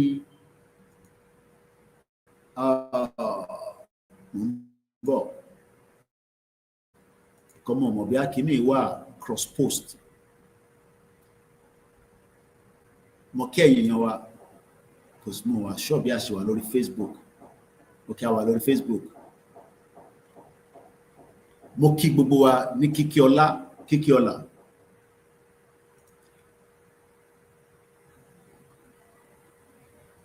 ẹ jẹ́ cross post kó lè lọ sọ́nà other platform ìwà lẹ́wà mo kí ẹ̀kọ́ lẹ́mà báwo ni èní I need to prepare for myself against tomorrow all the way from Lagos Island ọlọ́àbá mi ṣọ́ yín tètè gbéra lẹ̀ ọkọ̀ tẹ́ máa wọ̀ ní jáàmù kò ní kọlù it's just too high risk yẹn ti pọ̀ jù àwọn staff wa will be leaving Akure heading to Ilé-Ifẹ̀ ọmọ adé Ilé-Ifẹ̀ lálẹ́ yìí àti cross post mo tẹ́ mọ̀ bí ó máa wá lọ Facebook kàn bá wa jà ní báyìí gbà á fún platform àbọ̀kílà máa ṣe sí báyìí. Ta ló rántí St. Francis jurisdiction ni bàbá yìí ni ìyẹn bọ́ wáyìí jurisdiction wọn ni wọ́n ti pa àwọn èèyàn ní St. Francis mo kí ẹ̀yin ọ̀jọ̀gbọ́n tí ẹ ti ń darapọ̀ mọ́ wa good day Taiwo mo kí ìyá wa Kudirat Wahab Jamo Abiodun mo kí yín mo ti kí ẹ lẹ́ẹ̀kan Jayé TV má jẹ́ kí ẹ pa brother mi dáadáa ó tún béèrè lọ́wọ́ mi ó ní Jayé TV mo ní mo dé ẹ mọ̀ ẹ rò pé mo dáyàn mọ̀ especially yìí tí ẹ ní picture yín tó ń ṣàwọn tó ń lo fake picture kódà kẹwàá ní distance bí ṣe wà nínú orí mọ́tò yẹn mò ń survey gbogbo yín ni o èmi ní CCTV olóyè gbogbo yín ni mò ń wò báyìí mo kí gbogbo èèyàn wa pay cash wọ́n ní watching from Facebook wọ́n ní kàn bá wa share ẹ ṣé gan ni sir. Now let's go into it slowly and steady òyìnbó yẹn ó lágbára díẹ̀ mo kẹ́yìn ti phase 2. My pastor goes home so he said he was afraid to drive from Lagos to Akure alágbára ló máa drive ẹ àdúrà gbọ́dọ̀ pọ̀ mo kí gbogbo ẹ̀yin tẹ́ ń wò wá ta ló rántí ká kọ́kọ́ lọ sí ká lọ ṣe ìrántí tó ṣẹlẹ̀ ní St. Francis Catholic Church ní Ondo náà ta ló rántí incident yẹn let me take you there a máa ń tètè gbàgbé nǹkan ṣe rántí pé gbogbo ìgbà yẹn olóyè is on exile tó bá jẹ́ pé olóyè wà nílé ni àbà àbà kò ń ṣe tẹnu kò ń ṣe òun nìkan ló máa lè ṣe o àsọpọ̀ òun nìkan bọ̀ ṣẹ́rí orúkọ ẹ̀yẹn lásán ẹ kọ orúkọ olóyè pé olóyè ti dé ọ̀wọ́ adẹ̀wọnugbó lọ o wọ́n á máa wọlúgbẹ́ mo kíyàwó Kubi ṣé Kubirat ni because ó dà pé ṣọ́ọ̀tì lórúkọ yẹn ni àwọn orúkọ tó fine ta ló rántí Ọ̀wọ̀ massacre mo kíyàwó Táíwò Kíkẹ́ mo rí pé ti sá kúrò lọ́dọ̀ ìyàwó Ajé Olókun mi náà wà ń bẹ́ẹ̀ mo rí tẹwà lórí ẹ̀ ṣe gan ni gbogbo ẹ̀yin èèyàn wa tẹ̀ ń káàkiri ẹ̀ máa wá wà live láàrin wọn kò sí nǹkan tó dàbí live ta ló rántí Ọ̀wọ̀ massacre kábíyèsí Ọlọ́run kábíyèsí Elédùmarè kí èèyàn múra láàárọ̀ pé òun lọ church káwọn ọ̀daràn yìí dé wọ́n fìbọn fọ́ orí àwọn èèyàn mo rán staff mi kan lọ ní couple of days after ẹ̀jẹ̀ sì wà náwọn lẹ́lẹ̀ tó tíkì dáadáa kọ́lọ̀ fọ́ọ̀nù kẹ́ Akérédolú Akérédolú gan débẹ̀ omi jábọ́ lójú ẹ̀ pé kí ló dé àwọn èèyàn lẹ́ pákàlẹ̀ yìí kọ́lọ̀ wọlá inú ọlẹ́ kó má jẹ́ kárírú ẹ̀ mọ́ ṣó possible ṣé statement yìí ṣó possible Ọlọ́run jọ̀ọ́ má jẹ́ kárírú ẹ̀ mọ́ ṣó possible ṣé bí ṣe sọ yẹn ṣó possible táàdẹ̀ gbégbèsè akọni kọ́lọ́run jọ̀ọ́ àwọn táàdẹ̀ ń sọ fún yẹn àwọn ọ̀gbọ́rọ̀ Ọlọ́run torí tó bá ní Allahu Akbar irọ́ ló wà ń bẹ̀ bó ṣe máa pààyàn lọ́wọ́ àlẹ́mí wọn arákùnrin kan wá dìde ó wá ní ẹ fún mi ní security kátẹ̀ dákun problem tó ṣẹlẹ̀ yìí kódà Ọ̀wọ̀ church attack ó ti wà lórí Wikipedia kẹ́ lè mọ the consequence of in tó ṣẹlẹ̀ ní ọ̀dọ̀ kábíyèsí tẹ̀ wò yẹn tẹ̀ wà lórí TikTok kábíyèsí yẹn ni o jurisdiction kábíyèsí yìí ni o bàbá wa yìí ọlọ́wọ̀ fọwọ́ because Ọ̀wọ̀ ló ti ṣẹlẹ̀ èmi àti olóyè sì sọ̀rọ̀ yẹn ní ìrọ̀lẹ́ nígbà tá a sọ̀rọ̀ pé ọ̀dọ̀ bàbá olóyè kan ló rán mi létí pé nígbà tẹ̀mí ní wọ́n pààyàn 50 ní Katsina tí mò ń fún olóyè ní update olóyè ní torí abísí látijọ́ Sunday kò jẹ́ ká mọ̀ tó ń lọ lórí social media ṣébi tá ti ń ṣe gbàgìrì táwọn káàkiri íńtánẹ́ẹ̀tì ò dẹ̀ tún dá bí wọ́n bá tẹ̀ wà ní mọ́tò tí wọ́n bá tẹ̀ ń drive ìbá wà kọ́là ń drive kọ́lọ̀ bá ń dúpẹ́ lọ́wọ́ àwọn driver tó ń drive wa wọ́n ní wà wá jáàmù ẹ̀ bá ń ṣàmì wọ́n ní wà wá jáàmù torí kò easy láti máa drive gbogbo convoy security láti Ìbàràpá àwọn tó join wa láti Èkó láti Ìbàdàn àwọn kan tó join wa láti Ìbàdàn a dúpẹ́ lọ́wọ́ gbogbo wọn nígbà tí mo wá ń sọ fún lóyè pé wọ́n pààyàn 50 ní Katsina olóyè wọn rán mi létí pé ṣé mo rántí pé bọ́ ṣe pààyàn náà ní jurisdiction bàbá wa níṣẹ́ ní bàbá wa yóò yẹ kí n máa dárúkọ wọn ní orúkọ ẹ̀ sápá mi lórí mi mò ń bọ̀ Ọlọ́wọ̀ of Ọ̀wọ̀ kò dá kí ọkọ̀ máa dárúkọ bàbá yẹn bí bàbá ó yẹ kí n máa dárúkọ bàbá wa His Imperial Majesty Ọba Dr. Ajibade Gbadegesin Ogunnoye III, the 32nd paramount ruler of our land in Ondo State, Nigeria, who was installed in 2019. He holds significant cultural and political authority within the Owo Kingdom. His official title is Olowo of Owo and the paramount ruler of our land. Àwọn Fúlàní wọlé síbẹ̀ wọ́n pa àwọn èèyàn kalẹ̀ kábíyèsí Elédùmarè. Èèyàn kan wá ń sọ pé nítorí ṣe yóò dá tó ń béèrè fún security. Tó dìgbà tá a bá tún fold hands wa kọ́ wọlé kọ́ pààyàn tán ẹ bá ń share program yìí. Àwọn èèyàn pín program yìí mọ́ wọ́n ń bínú sí Koiki Media. Ẹ má bínú ẹ bá mi share mo bẹ̀ yín ni. Tó bá jẹ́ pé bẹ ṣe ń share làwa ṣe ń rówó nínú ìbá tẹ̀ máa dùn. Kò rí bẹ́ẹ̀ ni. Mo fẹ́ lọ gbé picture olóyè àti bàbá Ọlọ́wọ̀ fọ̀wọ̀ jáde ni o ìyẹn mo ṣe ń slow down báyìí. Mo kí sísítà mi ìyá wa dáadáa Dr. Kẹ́mi Olólọ́yọ̀ kéèyàn ní PhD méjì ọmọ Oòduà ọmọ Yorùbá orí wa pé gan ó bínú títí ó exit Nàìjíríà ó ní òun ò fi ní kankan ṣe pẹ̀lú Nàìjíríà mọ́ ṣẹ̀ṣẹ̀ ń gbọ́ mi ṣá mo ò fi máìkì mi sára látàárọ̀ báwo lè ṣe wá ń gbọ́ mi látà nǹkan èèyàn wa lórí mo connect that is pé kíní náà sharp dáadáa nìyẹn ìyẹn kọ́ Gani Olóyèdè rẹ̀ rí mi pé mo lo mic mi Prince má bá yín jà ẹ̀yin tẹ́ jẹ́ technical kíní mi lẹ́yìn ẹ máa wò lórí pé Koiki ṣojókòó dáadáa ikùn ló yọ bẹ̀m̀bẹ̀ ó ti jẹun yó òkè mic lórí ẹ ẹ̀yin tẹ́ wà lórí TikTok ẹ̀yin ò ní problem lórí fóònù náà àwọn tó wà lórí software ni mò ń sọ bẹ́ẹ̀ ni ìràtẹ́ kí ló ń padà tẹ́ ẹ̀mí náà máa monitor mi tí mo bá pé lára tí mo bá lo badge tí èmi ni bàbá Yorùbá tí bá ti wọṣọ tí ó jẹ́ Koiki Media mo fẹ́ ṣe analysis tó dáa torí pé media làwa à ń ṣe blogger ẹ jẹ́ kọ́kọ́ gbé picture tí bàbá olóyè tó yà pẹ̀lú ọlọ́wọ̀fọ̀ èmi náà jókòó ságbẹ́ bàbá ẹ jẹ́ jókòó ságbẹ́ bàbá mi bàbá dáadáa àwọn bàbá lálùbáríkà àwọn bàbá tó mọ iyì ọmọ wọn ní máa bọ̀ olóyè ṣáà post picture wọn kọ̀ọ̀kan rárá ni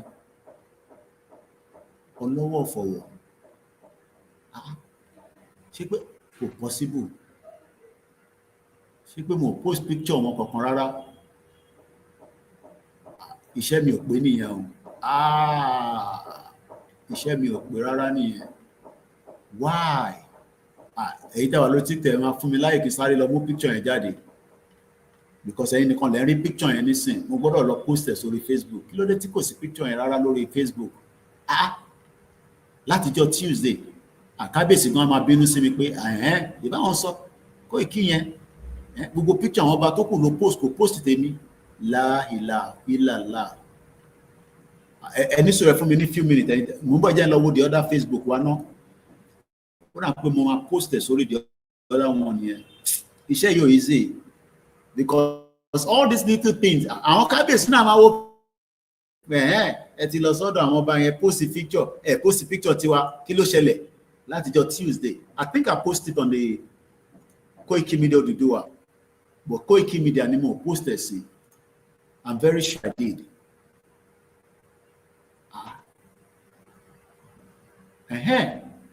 Òun lè léyìn náà. Mo post ẹ̀ sórí Koiki Media ni.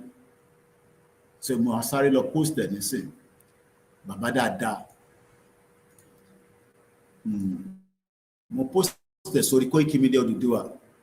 Mo kí Reverend Paul. Láti 2021 lèmi àti Reverend Paul ti ń sọ̀rọ̀ àfojúríra rí òjò láti pàdé kọ́lọ́mbà ń dúró ti gbogbo yín. Mo rí bàbá wa kan tó ń pè ní bàbá wa Ìlà Ọ̀rọ̀gún láti 2019 bàbá yẹn ló yà sí mi bàbá àgbàlagbà ni wọ́n wá láti Ìlà Ọ̀rọ̀gún àwọn náà wà lẹ́kìtì bàbá dáadáa nígbà tí mo rí wọn ní ẹ̀yà sáré ya picture tá bá ti wọlé tá bá jáde gbàsígbòsí ní okò ní sí time mo kí bàbá Ìlà Ọ̀rọ̀gún mo ṣe wá díjú nílé ilé báyìí mo láì picture ẹ̀ lẹ́yìn tí mo lọ post yìí ìyàwó mi dẹ̀ máa ní kó tó post picture máa wò dáadáa má kàn máa ju gbogbo ẹ̀ síta ilé tí mo dàbẹ̀ tó ti mọtí yóò yìí mo dẹ̀ mọtí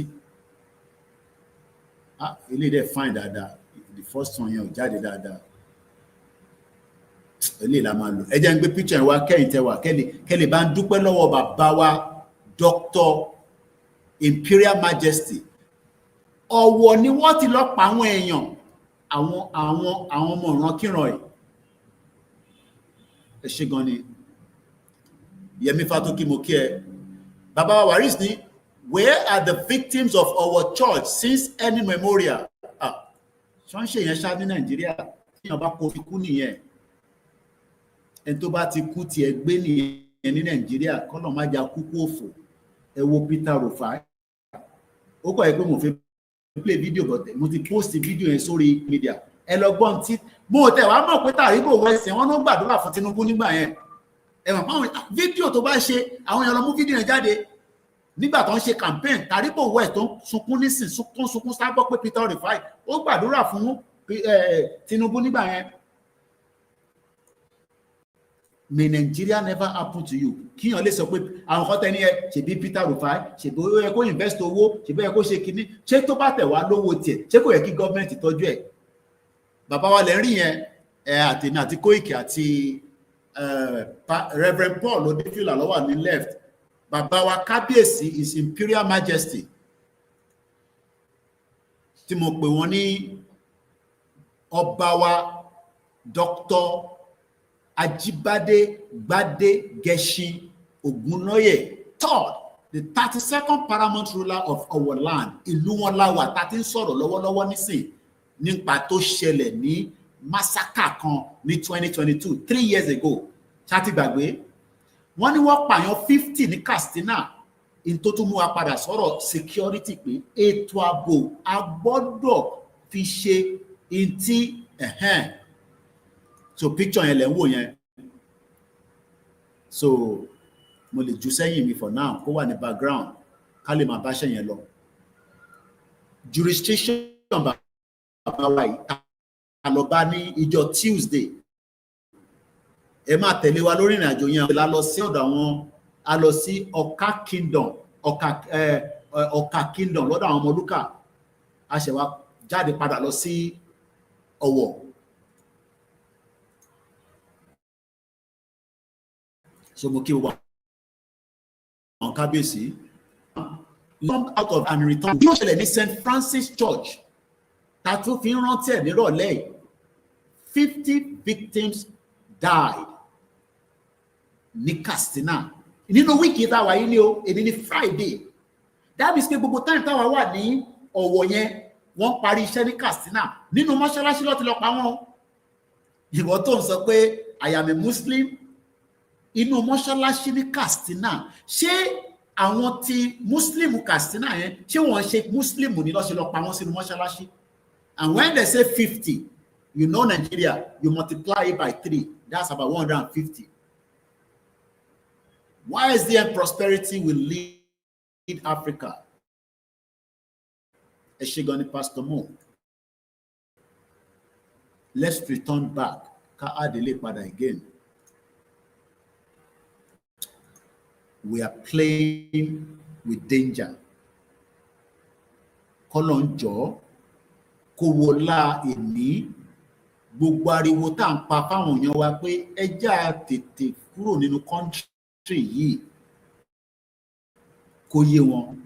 Tọ́ni wa máa bèèrè pé who is going to be your president? Who is going to be this? Ìyẹn làwọn ń bèèrè when we are in danger. Our exit is now. So Tuesday táwa ní Ondo State, wọ́n pa àwọn èèyàn ní Katsina. Ó dùn mí pé mo rí update yẹn bá sáré fún olóyè ní moment yẹn pé ẹ wo tá a ti ń sọ, but the internet is just not kò fún wa láyè káráyè operate even during the time tó bá ń drive tàbí space of time there in between state to state or ibi tá a ń lọ. Let's go to the BBC, and this BBC ilé kò ń ṣe BBC ti Nigeria, but it is the main headquarters. This was posted on the BBC on the 6th of June 2022. Ọdún mẹ́ta sẹ́yìn, 3 years ago. Nigeria, our church attack, one gunmen killed Catholic worshippers in Ondo State. Mo wá bèrè, ta ló ti yẹ wá lẹ́nu bẹ́ẹ̀ yẹn? Tí mo ti rí tẹ́ ń pé ọmọ àlè nìyàn kan bẹ́ẹ̀, ká tètè kick it out. Àwọn ọmọ Fúlàní ni.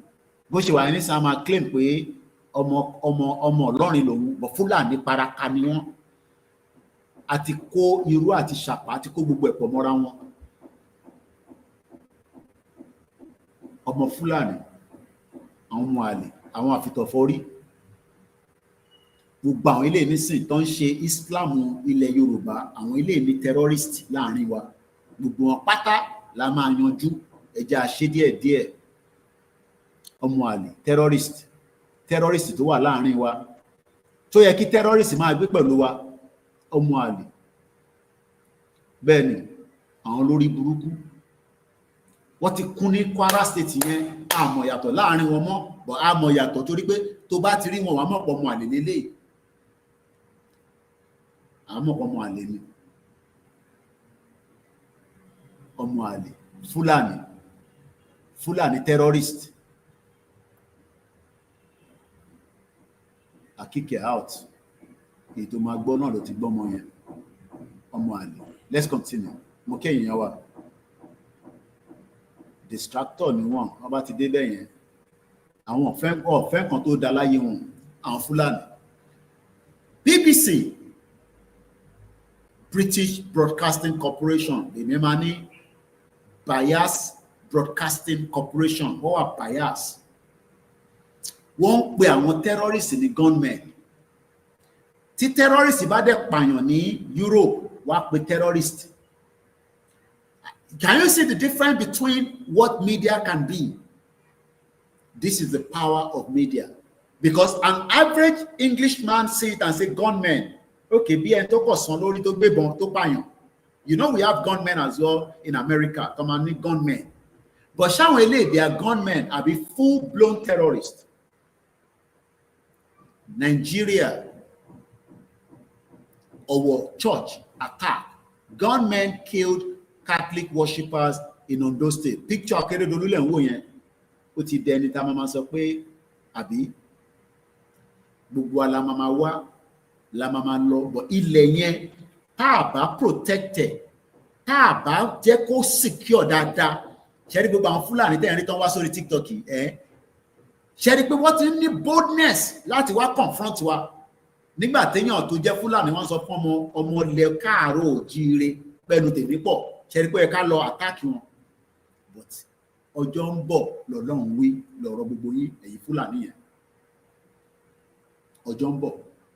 So ìwọ tó ń takò mí tó jẹ́ ọmọ Yorùbá tó ṣe ọmọ Fúlàní, because ọmọ Fúlàní ló lè máa attack wa. Ọmọ Yorùbá tó bá attack wa jẹ́ pé ìwọ náà ti dára wọn nìyẹn. Ìjọ kan dẹ̀ ń bọ̀ gbogbo ala máa kú. Ìjọ tá máa kú yẹn la mọ̀, irúkú tó máa pa wá la mọ̀, èèyàn máa dé plane crash ni, èèyàn máa wọ train ló máa explode ni, terrorist ló máa ikú máa pààyàn níjọ́ kan. Ṣó wá dá kí a bá ti wá kú ilẹ̀ tó jẹ́ ilẹ̀ bàbá tiwa, ilẹ̀ màmá tiwa táwọn kan jà torí ẹ̀, káwọn Fúlàní kan wá dé after another 500 years kọ́ wá máa sọ pé àwọn làwọn nílẹ̀ yẹn. Àwọn èèyàn rò pé tá à ń sọ nísìnyí is about now. Kò ń ṣe nísìnyí là ń sọ. We're talking about when àwa ti dàgbà. Àwa máa dàgbà gbogbo wa yìí. A máa dàgbà máa dògbò. Akérédolú ti di ọ̀rọ̀ àná nísìnyí. I met him in 2017. Mo tẹ̀lé àwọn group kan lọ́wọ́ pé wọ́n ní work and play. Mọ́tò carries ẹ lọ́wọ́ lórí Instagram. Àwọn ló jẹ́ kí n mọ Akérédolú. Tí mo tẹ̀ sọ́gbà yẹn pé kí ni àwọn kan ta lè máa ṣe ní bíbà ní state wọn. Ó ní yan wà, kíní kan wà, you know. Very jovial. Tí ìyẹn máa ń pẹ́ tẹ́ wáyé pàwọ́ fẹ́ dára gọ́ọ̀mẹ̀ntì ni àti dára yẹn. Àti ìbẹ̀rẹ̀ Yorùbá Nation ní 2017. And I have the privilege to máa lobby now. Máa ní ká gọ́vnọ̀ kí lẹ lè bẹ́ẹ̀ mi náà wá. Èmi máa relocate láti London máa wá jókòó ní àìmọye àwọn tó ń relocate láti abroad. Èmi tó bá ti rí nǹkan kan fún wa. But Ọlọ́run ló ní irú èní máa jẹ́ irú àwọn nǹkan tá lè máa fi ṣe àpèjúwe ọ̀rọ̀. Tí wọ́n bá ní access sí gọ́vnọ̀ ní 2017, kí ni wọ́n máa béèrè lọ́wọ́ gọ́vnọ̀? Èmi ní access sí nígbà yẹn, but ọ̀rọ̀ yẹn kọ́ ni wọ́n á sọ léde.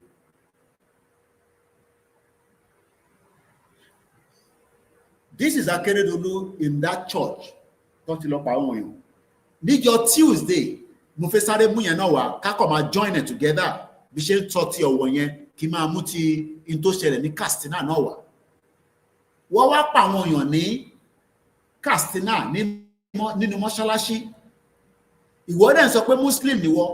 Ṣé Muslim àwọn tó pa sí mọ́ṣáláṣí yẹn, ṣé àwọn kì í ṣe Muslim rú tó ń fẹ́ ni? Because tó bá lè pa wọ́n sí mọ́ṣáláṣí ní Katsina, there is kí ni probability pé wọ́n lè pa àwọn Mùsùlùmí tí ilẹ̀ Yorùbá sínú mọ́ṣáláṣí nínú 1 to 10? Mo kí bàbá wa Sharafadé. Mo fẹ́ lọ sáré mo fẹ́ máa mú gbogbo ẹ̀ ká máa join it together. Ìyàtọ̀ tí mo ti understand tó bá yẹ pé other software tí máa lò ní mo lè gbé méjèèjì wá together. So ẹ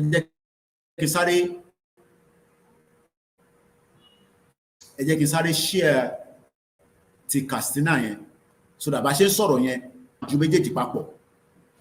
Ṣé bó ṣe pa àwọn èèyàn ní Katsina nísìn?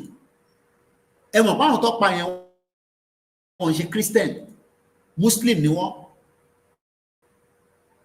Bí ṣé Yorùbá ṣe sometimes èmi máa ń wò pé bí Yorùbá mi ò gbọ́ mọ́ dáadáa nígbà míì. I don't know. But bí àwọn èèyàn ń gbọ́ Yorùbá mi dáadáa. Pépà olóògbélé ní sí Daily Trust. Ṣé mi ni mo fún Daily Trust lówó kó kọ ilé jáde? Katsina mosque attack, search continue. That means kí wọ́n jẹ́ tí lè sọ èèyàn tó sì kù. As over 50 bodies have been recovered. Mo kí yan ọba ìmọ́lẹ̀. Kí ni 50 ní èdè Yorùbá? Bí a ti bá ń pè ní 50 ní English kò yé yín. wọ́n ní over 50 bodies òun lẹ́ ń wò níwájú yìí advert ti pọ̀ jù láwọn kìíní but at least òun lẹ́ ń wò níwájú yìí kò wá ń ṣe Daily Trust nìkan ló ń sọ the same thing ní Reuters news tí Reuters bá gbé jáde má tún dispute ẹ̀ mọ́ that means pé ìṣẹ̀lẹ̀ yẹn wà confirm because àwọn ò ní gbé news jáde tó ò bá rí òdodo lórí ẹ̀. Mo tún béèrè lọ́wọ́ àwọn ọmọ Odùduwà ìwọ tó ń pèrè lọ́mọ Odùduwà ṣé o wà exempted tí Fúlàní bá dé tó fẹ́ pààyàn mo kí engineer Linko ìwọ tó ń pèrè lọ́mọ Yorùbá ṣé tí Fúlàní bá dé ṣé o wà exempted wọ́n lè pa ọmọ Yorùbá lèmi mo kí ìyàwó Afọlákẹ́ Akínwándé mo fi tọ̀tọ̀ kí mà ẹ jẹ́ kí n mú ti tó sọ bó ṣe sọ ní orí Reuters torí a lè sọ pé Daily Trust bí àwọn kan ló sanwó sí bóyá ló lọ sanwó sí pé kó bá wa ṣe headline yẹn so ẹ jẹ́ kí n mú headline èyí tí wọ́n sọ ní Reuters jáde kákọ̀ fi sáré blend ẹ̀ mọ́ra wọn. Bandits kill at least 27 in the northern Nigeria mosque attack, official says, by Ahmed Kingimi, April 19, 2025. August 19, not April. August 19, 2025 at exactly 8:08 p.m. GMT. Ni Reuters upload the kini. Awa ni 22. So ọjọ́ mélòó ní sẹ́yìn 19, 20, 21. So ọjọ́ mẹ́ta sẹ́yìn 72 hours ago. That means pé ìjọ Tuesday tó lóye ń káàkiri títí dé ọ̀dọ̀ bàbá wa kábíyèsí ọlọ́wọ̀ fọ̀wọ̀ tí wọ́n lọ ń fi ẹ̀dùn ọkàn wọn wọ̀n pé ẹ yọ wanted kúrò lórúkọ mi ẹ fún mi ní freedom mi ká wá wọnú ilé ká lọ bá àwọn Fúlàní tó ń pa wá nínú igbó àṣewọ́tẹ̀ ń ṣọṣẹ́ ní Katsina. Ó dà báwọn èèyàn gbọ́ mi mọ́ ṣé ká parí program ká máa lọ́lé ṣó ti sún yín 50 ẹ̀ṣẹ́ gan ni wọ́n ní 50 a máa jẹ́ 50 wọ́n ní wọ́n pa èèyàn 50 ẹni sùúrù náà sáwọn tó pa yẹn wọ́n ní báwo ṣe fẹ́ pútẹ̀ ṣé wọ́n ní ambition pé àwọn náà fẹ́ dín nǹkan kan nínú Nàìjíríà bọ́ọ̀tẹ̀ ní kankan at least one man ambition ṣé wọ́n níyàwó ṣọmọ kékeré ni wọ́n ṣàgbàlagbà ni wọ́n irú èèyàn wọn ni wọ́n ṣé wọ́n kì í ṣe ẹlẹ́ran ara bíi tiwa náà òkè torí pé nọ́ọ̀tì ni wọ́n ká má bọ́dà má ṣe ó má ṣe 50 ẹ̀ṣẹ́ gan ni mimic dash àwọn èèyàn share program yìí kò ṣe irú program lẹ́gẹ́ èmi náà wò kan mo ṣe wò kan lórí YouTube ẹ̀ èyí tó ṣe ní 1 month ago ó fọmọ ẹ̀ ní boy kan ìyẹn tó wá ń gba 100,000 lọ́wọ́ ẹ̀ ó lórí òpè ohun tí ní kó má máa fọ́kùnrin lówó èmi náà máa lọ́wọ́ lẹ́gẹ́ Miami bọ́ ilé táwa ń sọ yìí ó yàtọ̀ sí lẹ́gẹ́ yà Miami o kí lẹ́ni yẹn sọ ẹ̀ tó bá ti yọ wá lẹ́nu kí lẹ́ni yẹn sọ. What are you saying? Bandits, not Fulani now? Ìbí nǹkan tí government ń pè wọ́n nìyẹn. They are not bandits, they are terrorists. But that is what the government is calling them. Tinubu ò dẹ̀ tí jáde kó sọ pé these are not bandits, these are terrorists. It is the right of lèmi follow. Ìbí mọ̀ pé they are not bandits. You know they are not bandits. Àfẹn tó bá ẹ máa kí n lo language yẹn. Àfẹn tí tó bá parọ́ fún rẹ̀ ló máa pè wọ́n ní bandit. BBC pè wọ́n ní gunmen. Nígbà tó wá pa àwọn èèyàn ní Ọ̀wọ̀. Reuters is going with what the government of Nigeria is saying. Mukiye Krole, Kabo, Babawa Assis. Reuters is using the same language based on what the federal government is calling them. The federal government is calling them bandits, but these are not bandits. Mukiyawa, Kikefa Somi. Any tomorrow is my brother, sir. Mo Oroyo Yemi. AY Texas, Muki. Ṣé ká sì ká forge ahead. Ṣé ibi tí mo sọ̀rọ̀ dé ìṣó ń yé wa? Ṣé ẹ̀tọ́ ni nísìn bólóyè ṣe ń béèrè fún security àbí kò ń ṣẹ̀tọ́? Ẹ má bínú jẹ́ ń gbé kọ́ọ̀lù ìyàwó mi. ẹni bínú ni ń bọ̀ lórí tí kò wá wọlé.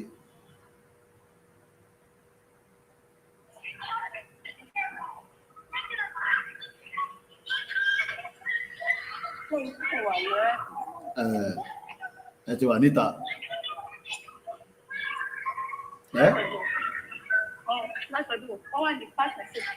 All right. Kú gbádùn. Mo lọ program. All right, my darling. Ìyàwó Oòduà. Wọ́n ti use me má bínú. Ìyàwó mi ló pè. Má ṣe. 50 lives gone like that. Why are Yoruba people waiting for them to attack first? Yoruba people have to attack them back. Okay.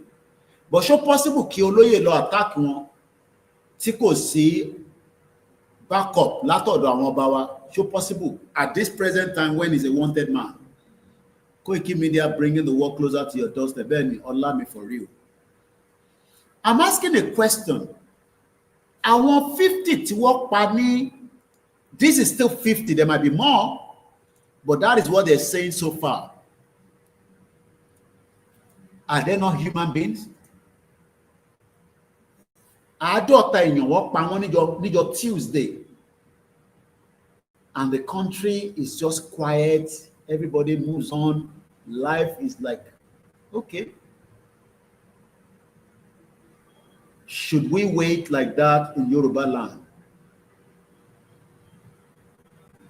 Oloye should just send some of his sure boys that trusted them. But Oloye gbọ́dọ̀ gba àṣẹ lẹ́nu. I don't think, let me explain what is happening right now. The reason why Oloye is moving from one palace to the other is because 3 things is freedom, wanted, and is now asking for security for Yoruba land, that he is ready to put himself in the front.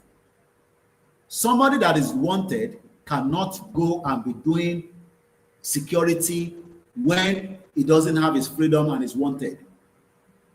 When Oloye was not declared wanted, he was moving within the confinement of the Southwest, also in conjunction with Amotekun, OPC, and Vigilantes, hunters.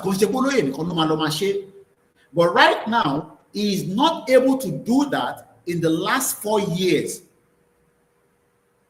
And in between when Oloye was not able to do that, our attack happened in 2022.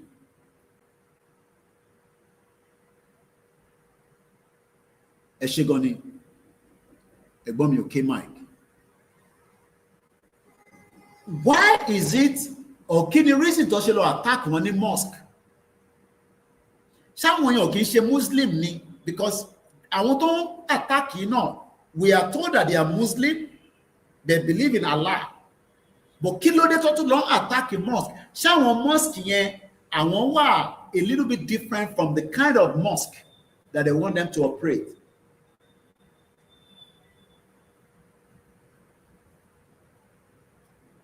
Are we likely to see the same thing in the Southwest? Or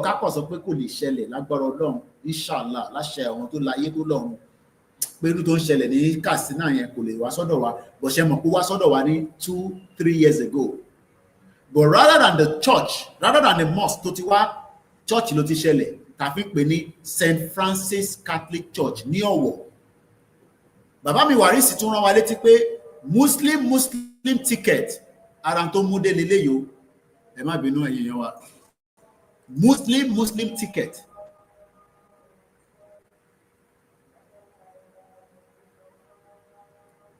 What is the next thing we should do? Should we abandon and just say, okay, our own won't be like that?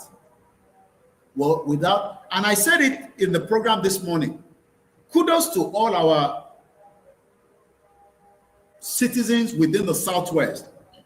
Vigilantes. We saw them in the night, in the morning, in the afternoon, mounting, borders to Wanu Iluon.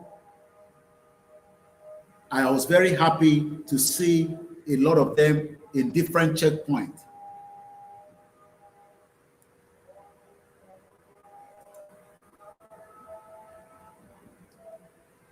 how secure is our life in Nigeria? Baba Prince, we have to stand up and defend our land.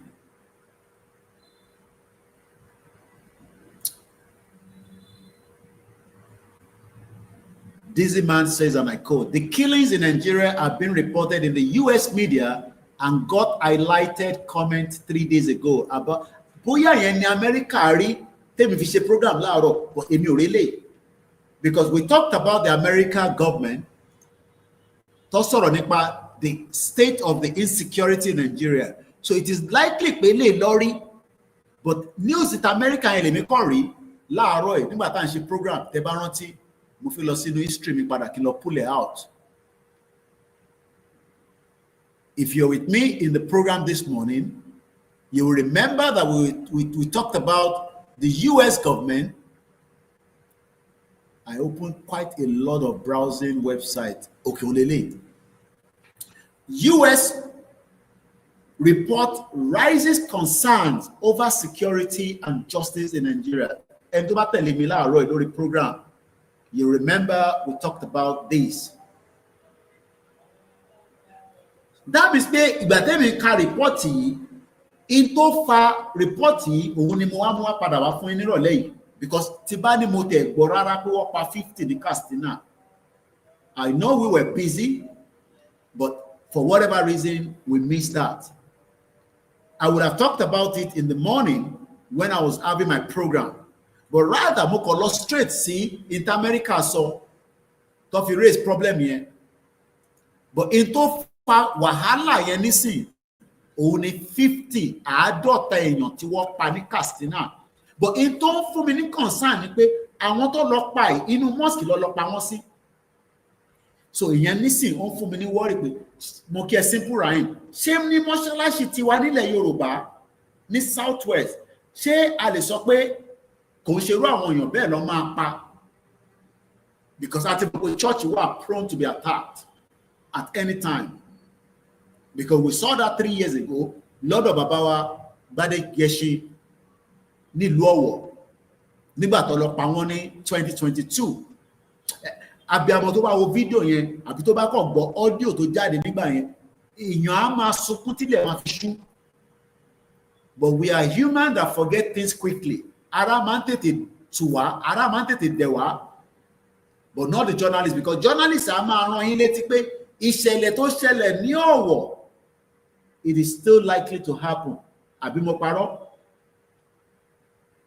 Kò ṣe pé òun àbá ṣe ń sọ pé kó ṣẹlẹ̀, but ṣé ó lè ṣẹlẹ̀? Okay, let me put it this way. Let's just do, quick.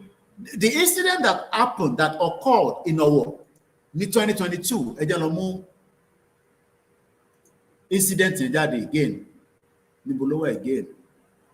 Mo kàn fẹ́ lọ mú jáde òun lélẹ̀. Ṣé ó likely pé irú incident tó ṣẹlẹ̀ ní Ọ̀wọ̀ yìí o ní 2022 ṣé a tún lè rírú ẹ̀ sí àbá lè rírú ẹ̀ tí a bá ṣe tó yẹ ká ṣe ní ètò ààbò tí ó yẹ kí gómìnà ṣe, because gómìnà lówó tó ń gbà mo sọ láàárọ̀ yìí èmi kọ́ ni wọ́n kówó state security yìí fún, ọwọ́ gómìnà yìí ló ń kó fún. Tabade béèrè lọ́wọ́ wọn nísìn àwọn kan máa ní à ń béèrè ìbéèrè tí kò jẹ́ ká béèrè lọ́wọ́ gómìnà. So who is fooling who? Ṣáwa táwa ń béèrè pé a fẹ́ dá dúró kí a lè ṣe ààbò fúnra wa, àbí gómìnà tó ń ṣiṣẹ́ lọ́wọ́lọ́wọ́ tí kò ṣààbò fún wa? Because nígbà Kérédolú ni wọ́n wá pa àwọn èèyàn ní Ọ̀wọ̀ yìí, òun lẹ́ ń wò nínú screen yìí, ẹ̀yin tẹ́ wà lórí software tẹ́ ń wò wá yàtọ̀ sẹ́yìn tẹ́ wà lórí Instagram. Nigeria Ọ̀wọ̀ church attack, gunmen kill Catholic worshippers. So that means there is likely to be an attack in the churches. Or like a church, but it don't for me problem. You see, don't for me concern.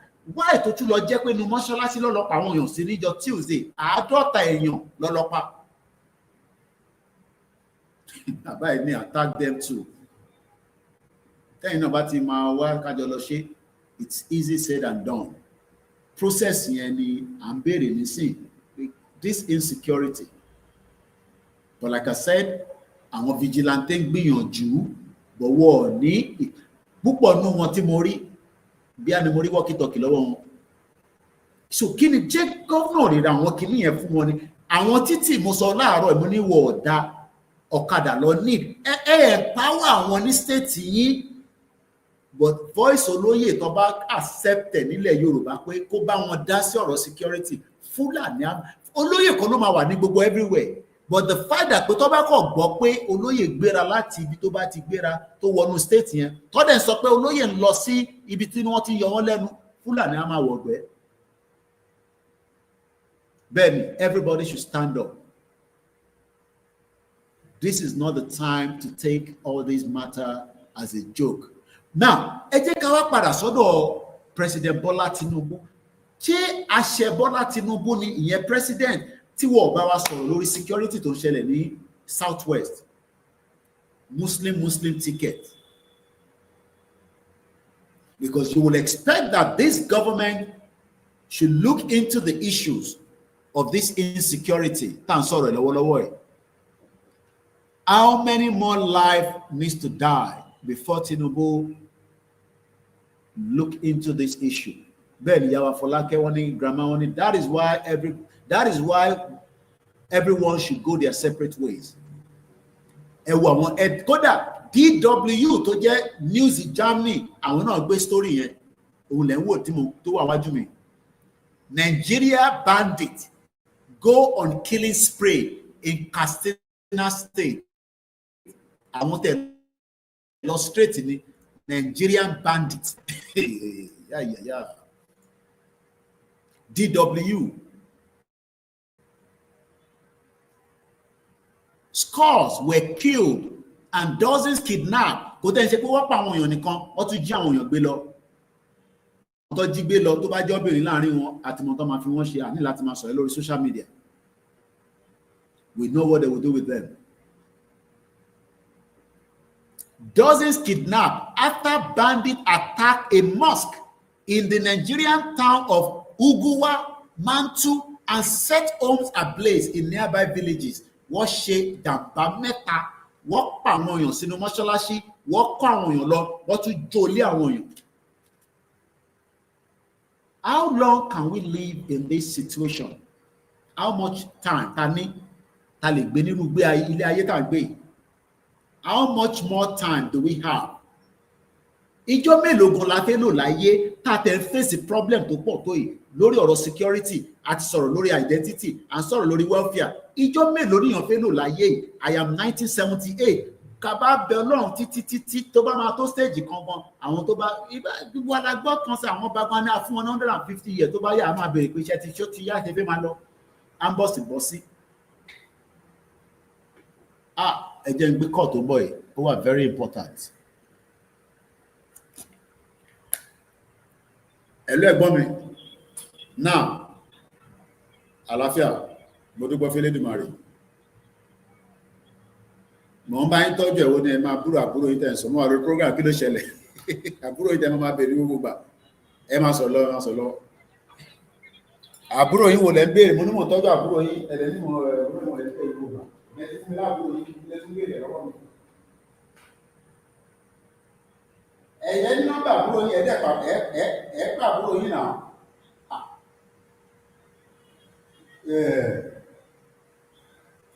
Kí ló ń ṣẹlẹ̀? Jẹ́wàá pa. Kí ló ṣẹlẹ̀? Ẹ má deny, ẹ má deny.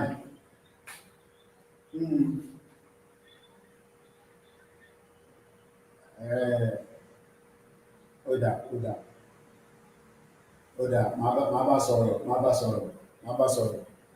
All right, ẹ̀gbọ́n mi. All right. Ó dà bẹ́ẹ̀. All right then. All right. Ó dọ̀lá ni ọkọ ya. All right. Ó yé mi. Mo understand. Láṣẹ Èdùmàrè. All right. Take care. Bye. Àbí ìgbà tó fún mi lọ́mọ tó wá ń bi mí pé àbúrò àwọn ọkọ̀ ìbá ti fún mi lábúrò yìí. Mo kí gbogbo àwọn èèyàn wa lẹ́ẹ̀kan ṣe má bínú. Mo ní láti gbé call yẹn. Let's return back to the program. Ẹ má bínú ẹ̀yin tẹ́ wà lórí Instagram. The situation of the insecurity in the land is not something we can joke with. Mo fẹ́ kí program ilé under 2 hours. Mo ní láti padà wá ṣe update yìí, so we have about 30 more minutes because tí n bá wá sí nínú record tó bá di many years to come, táwọn kan bá analyze gbogbo fídíò tá a ti ṣe, gbogbo nǹkan tá à ń ṣe ló ní record. A dẹ̀ dúpẹ́ pé bọ́tẹ̀ gbé wa kúrò lórí TikTok, àwa náà ń download the videos wa nísìn, à ń save ẹ̀. Á wà nínú archive pé nígbà kan àwọn kan dìde, àwọn kan comment, àwọn kan sanwó, àwọn kan ṣe this. But ìbéèrè tí mò ń béèrè ni pé with all these atrocities happening in Nigeria, can we guarantee that even tí Baba Tinubu bá wọlé ní 2027, all these will stop? Ṣàdéyàn bíi méjì mẹ́ta phone line wà open, tẹ́ bá fẹ́ darapọ̀ mọ́ lórí tí kákọ̀ ṣe ní pápápá. Ó ṣe pé àti jẹ́ kí program ogun kan là ń sọ, I am not doing anything but ṣé tí President Bola Tinubu bá cross sí 2027 tó wọlé ní second term, ṣé security ilẹ̀ Yorùbá máa secure? Ṣé a máa safe? Ta ló lè bá mi dáhùn ìbéèrè yẹn sà? Ta ló lè bá mi dáhùn ìbéèrè yẹn mọ̀? Bó bá jẹ́ ní comment section náà ẹ bá mi kọ síbẹ̀. Mo ní ṣé tí àwọn ọmọ Oòduà.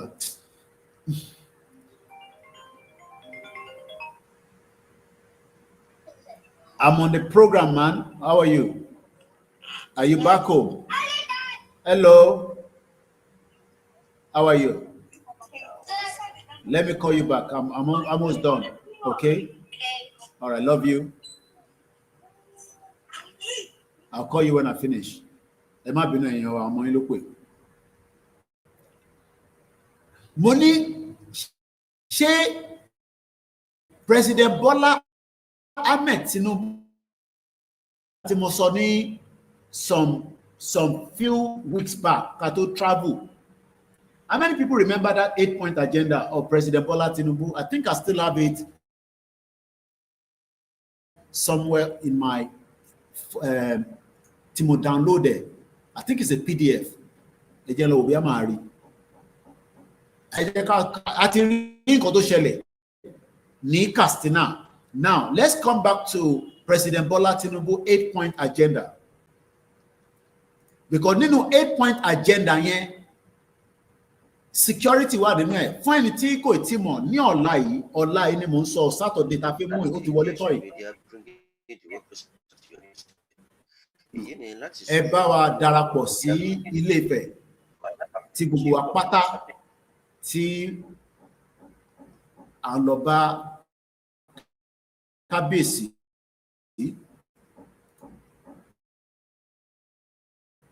Ìyẹn bàbá wa Ọọ̀ni of Ifẹ̀, Ọ̀jájá the second. Gbogbo ẹ̀yin tí pọ̀ ká tẹ̀lé bàbá olóyè. Bàbá wa Matthew Bada, pastor, when this killing of people cannot be stopped, separate us, let us divide and go our separate ways. Bàbá Lukman náà ní kò possible. Ẹ ṣé gan ni. Since 2020, I have your WhatsApp number and I'm trying my best to get you all the time. Never send message to me, my reply. We sent us a message. Bonsoir. Tí mo pronounce it that. Ẹ jẹ́ ká sáré mú 8-point agenda yẹn wá because like I said, mo láti padà wá láti wá ṣe update yìí kó lè wà in line pẹ̀lú nǹkan tá a sọ láàárọ̀ yìí. Kó dẹ̀ wà in line on record pé in tá à ń béèrè fún freedom olóyè, security ilẹ̀ Yorùbá, ṣẹ́rí tàǹsán kò tí kò fánlẹ̀ Ifá tí ń ṣe kíni. This is what President Bola Tinubu told us at his 8-point agenda. Because when some of you that disagree with Bekakmi, but yet you prefer Tinubu, which nobody is arguing with you, but President Bola Tinubu have not been able to secure Katsina, where 50 people were killed. Tinubu kọ́ ló wà níbẹ̀ nígbà 2022. But how many more lives do we need to how many more people needs to die before we go and tell Tinubu that this is not a country anymore. How many more lives? Àwọn tó kú yẹn ní Katsina, they are human beings. We might not be the same, but they are humans. So why are we living in denial? Because ẹ disagree pẹ̀lú Baba Akintoye àti Igboho lórí pé a fẹ́ pín. Ṣé tá bá pín yẹn, is it not for the benefit of me and you? Ṣé benefit ti olóyè nìkan ni? Àbí Fúlàní lè dá olóyè mú? Mo ń béèrè ní sáà, mo ń béèrè ní mà. Ṣé Fúlàní lè tólóyè bá ń dá lọ nísìn, ṣé Fúlàní lè wọ́n kàn lè ṣeré ọwọ́ wọ́n yìnbọn pápápá ṣé wọ́n lè dá convoy olóyè ìdúró tó bá ń lọ lọ́nà?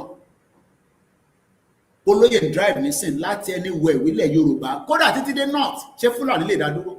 Gbogbo wa mọ̀ pé èèyàn possible. Ṣé gbogbo ara wa lè dàbí olóyè? Ṣé gbogbo wa náà làwọn máa kó security káàkiri?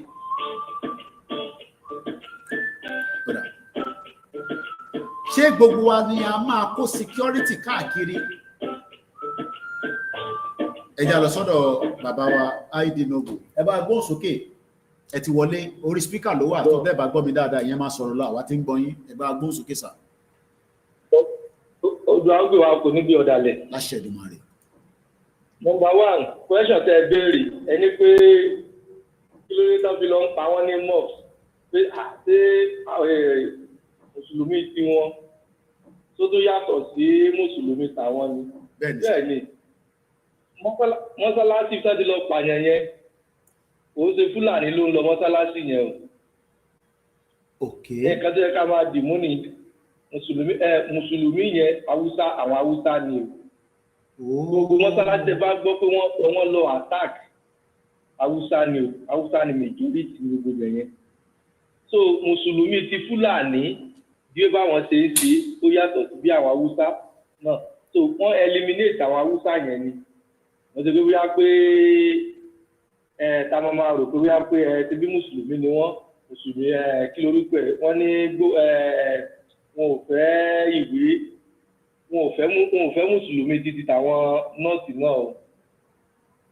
Àwọn jihadist ni àwọn pípù yìí. So bí àwọn nọ́tánà náà wọ́n ti ń practice mùsùlùmí wọn ò fẹ́ o. Láìsí wà sí pé tán bá fi lè farabalẹ̀ síbẹ̀ wọ́n tẹ́sí caliphate wọ́n ti fẹ́ kán máa ṣèjọba wọn ẹni tó bá ti ṣe ẹgbẹ́ lápá ẹni tó bá ṣe kí lórúkọ ẹ̀ ṣàríà proper ṣàríà òun gangan wọ́n fẹ́ máa fi ṣèjọba. Mo ti reply yín please. tó bá sọ pé wọ́n attack mọ́ wọ́n attack àwọn Haúsá ni kò ṣe Fúlàní. Torí àwọn Haúsá ni majority. So lórí ìyẹn nìyẹn. So the next one wá ni pé ṣé ká máa wòran ni níwòran but táwọn ọmọ Yorùbá wa náà tí wọn ò bá dìde ṣébó náà tí wọ́n ti wà ń Kwara sí tí wọ́n ti ransack Ìfẹ́lódùn ìrẹ́pọ̀ ọdún ọmọ àtìyá ni ìrẹ́pọ̀ ọdún làwa Ìfẹ́lódùn náà wà kọ́jẹ́ ká máa wòran náà gbogbo nǹkan tá a sọ yìí ó ti wà ní backyard wa. Tàbádẹ̀ tí wọ́n sọ pé òkè Tinubu máa stọ́ọ̀pù torí ìbéèrè kejì ní ẹgbà ṣé Tinubu máa stọ́ọ̀pù ẹ̀ tó bá dé 2027 tó bá di 2027 tí Tinubu wá tiẹ̀ wọlé tó bá tiẹ̀ stọ́ọ̀pù ẹ̀ tí Tinubu wá kúrò ń bẹ̀ ńkọ́ Tinubu wà ń bẹ̀ gan sìn nǹkan tá à ń fèsì lélẹ̀ tó bá wá kúrò ń bẹ̀ ńkọ́ kí la fẹ́ fèsì. So ìbéèrè tó yẹ ká máa béèrè lọ́wọ́ ara wa nìyẹn nǹkan tó dẹ̀ ń dùn mí ní sìn Kúmúyì sìn ọmọ Kwara náà ni Kúmúyì Oyèdèpọ̀ sìn ọmọ Kwara náà ni ọmọ Ìrẹ́pọ̀ ọdún ni. tó bá wù wọ́n kí everybody wọn kán má sọ̀rọ̀ torí Èkó tó wà yẹn kò kàn wọ́n kán continue ní fámìlì wọn wà nílé tó yẹ Oyèdèpọ̀ àbí Kúmúyì ló máa lò ní òní fámìlì sí Ìrẹ́pọ̀ ọdún àti kílódé ìdí tó yẹ pé majority gbogbo àtàdé wà ń bẹ̀ yẹn Ìgbónà ni wá. tó bá wí sí pé kò kàn wọ́n kán continue yẹn níbi èdè tó bá wà kán máa bá láìfù wọn lọ fámìlì wọn tó wà nílé nígbà tó bá eliminate wọn ara everybody wọn máa balẹ̀ ṣebí inú wa Nàìjíríà everybody fẹ́ kú sí ẹ jẹ́ ká continue because nǹkan tá à ń sọ yìí ó dàbẹ̀ nígbà tó jẹ́ pé àwa ní kíní yẹn ká lára jù àwa la àmọ́ nǹkan tá à ń ṣe àmọ́ nǹkan tá à ń sọ bó ṣe rí wa nìyẹn bọ̀gbà tó bá di pé gbogbo eléyìí ó ń ṣẹlẹ̀ tó bá ti fi lè kúrò ní Kwara ń ṣe direct to Òṣogbo direct to Èkìtì ni so direct to Ìbàdàn mọ́ gbogbo àwọn yẹn ni wọ́n connect papọ̀ Oǹdó so gbàtọ́ bá ti tàbí kékeré wọlé sí wa lára kò sígbà tí ọ̀dọ̀ wa náà ní di nọ́ọ̀sì náà tó máa rò pé kò ní tẹ́lẹ̀ kan jẹ́ kẹ́kẹ́ everybody máa wòrán pé security ṣe bí gbogbo ọdún ṣe kò sẹ́nibọ́dì wọn tó sọ̀rọ̀ news wọn gan-an ò gbé bí àwọn gbogbo èmi ni àwọn major news ní Nàìjíríà wọn ò gbé nǹkan tó ṣẹlẹ̀ ní Ìfẹ́lódùn náà tẹ́lẹ̀ pọ́nà ti empty àbá bíi 7 villages wọ́n ti lé àwọn èèyàn kúrò ń bẹ̀ wọn ò gbé wọn ò sọ̀rọ̀ lé lórí tó kò sí nǹkan tó kàn wọ́n kò ní nǹkan tí wọ́n sọ yẹn tó fẹ́ yẹ ká continue báyẹn Ọlọ́run máa ṣe dáadáa fún everybody. Dọ́kẹ́ tó lọ sà nínú 8-point agenda Tinubu nígbà tó fi wọlé ní 2023 tó ń ṣe campaign yẹn bọ̀ ní number 5 wọ́n ní improving security wọ́n máa improve security ṣé a lè sọ pé Tinubu ti improve security gbogbo Nàìjíríà láti ìgbà tó ti wọlé àbí ó ti mú wọn lẹ́mìí àbí ó ti pẹ́ jù àwọn tá à ń béèrè. ó tẹ̀ tún wá wọ́ọ̀sì sí ni ṣe bí kí lorúkọ ẹ̀ àwọn iná pa pípò yìí Amnesty International ṣé bó náà sọ pé under 1 year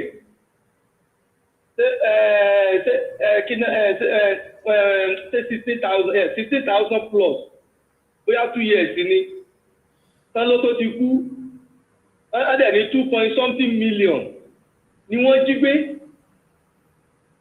so báwa máa sọ pé òkè security agenda wọn báwa la sọ pé ó ṣiṣẹ́ ó wọ̀ sí ni and kí lorúkọ ẹ̀ woman yìí dẹ̀ ní ìgbà tó interview Tinubu lórí insecurity tó wà ní north kó tó di pé Tinubu di gómìnà lélẹ̀ tó ní pé báwo ló fẹ́ tackle insecurity in the north ṣé yíṣà yàtọ̀ àbí kí náà korúkọ woman yẹn gbàtà interview rẹ̀ ó ní pé gbàtí woman yẹn interview Tinubu tó ní pé òun lọ bá Tinubu ó ní pé tóun bá gbé ìgbésẹ̀ púpọ̀ lórí insecurity pé ó náà máa pa òun nǹkan tí woman yẹn wá síta tó wá sọ ní publicly ní woman yẹn wá sọ ní Chinese television ní woman yẹn wá sọ pé ó ní pé tóun bá ṣe anyhow lórí insecurity kan máa pa òun àmọ́ bó tọ́ bí rọ́ ni but nǹkan tí woman yẹn wá ta tó wá sọ ní Tinubu dẹ̀ deny pé òun ò sọ bẹ́ẹ̀ ó ní nǹkan tó ò ṣe bá ṣe campaign yẹn so insecurity kò sí changes tó ó ń worst ní o so the best náà ni ká mọ ìgbésẹ̀ tá a fẹ́ gbé wọ́n bá dẹ̀ ní ẹ pé kò sí ìgbésẹ̀ kan wá gbé báyìí náà ni ká ṣe continue kẹ́jẹ́ ká gbé ọ̀nà wọ́n ní ọ̀run ń yabọ̀ kò ń ṣe orí èèyàn kan náà àtẹ̀kó tó jẹ́ pé wọ́n mọ fíìsì pírọ̀ pé kò sí èkó òǹkó tó continue tó bá máa kó bí ò bá ní kó ẹnu ẹ̀ everybody wà náà ìbọ́dún mẹ́jọ ní Tinubu ọdún mẹ́jọ ẹ fẹ́ pè orí everybody máa pè náà kẹ́jẹ́ ká continue tó wáyé pé wọn ò fẹ́ ká gbòmìnira wọn ò fẹ́ ká kúrò ní Nàìjíríà kẹ́jẹ́ ká continue bóyá àwa tá à ń pariwo nìkan ló máa kàn àbẹ́ everybody ló máa kàn so ó bá ṣe yí everybody wá sí everybody ló máa jẹ̀yà everybody ló ní fámìlì ilé náà. ẹ ṣé gan bàbá wa. ẹ ṣé gẹ́gẹ́ máa fẹ́ tó lọ́sàn. ẹ ṣé àdúpẹ́ àwọn lóore tó òun náà lẹ ti gbọ́ lẹ́nu bàbá wa a ní ìṣẹ́jú 10 kí ó má kọjá 2 hours ní ọ̀la Dr. Olóyè Ìgbòho ọmọ Adéyẹmọ ó máa balẹ̀ sí ìlú Ilé-Ifẹ̀ ní aago 10 lọ ní kí gbogbo ọmọ Yorùbá àwọn ọmọ Odùduwà ká pàdé kí a lè lọ bèrè lọ́wọ́ bàbá wa Ọọ̀ni òrìṣà freedom for Ìgbòho wanted wọ́n gbọ́dọ̀ yọ kúrò lórúkọ ẹ̀ abólẹ̀ Yorùbá ó jẹ́ Olóyè ọmọ Adéyẹmọ àwa lọ bẹ́ẹ̀ kí gbogbo àwọn ọba tí a ti kàn sí bàbá wa Olúpòtì ọ̀fìpòtì mo kí yan kábíyèsí mo kí gbogbo àwọn tí Èrúwà Ìbàràpá Ìgàngàn gbogbo yín pátá lẹ́yìn ìgbà tí a bá dé láti Ilé Ifẹ̀ a wá ṣe ìdúpẹ́ fún gbogbo yín pátápátá lẹ́yọ kọ̀ọ̀kan a tún lọ àní lọ ní ikú lọ́wọ́ àní lọ lé àrùn lọ́wọ́ gbogbo ẹni tó bá ní àní dé ẹ̀yin náà ti mọ̀ pé ẹ má forí yín kẹfì fagbọn ọ̀hún mo kí gbogbo ọmọ Odùduwà àwọn ọmọ ìran ọmọ aládé abo náà ni à ń sọ̀rọ̀ lé lórí látàárọ̀ láti bí wákàtí méjì báyìí mo tún béèrè lẹ́ẹ̀kan sí mo ní ṣé President Bọ́lá Tinubu níwọ̀nba 2 years tó kù yìí tó pé mọ́ a sọ pé 1.5 years can he guarantee security in Nigeria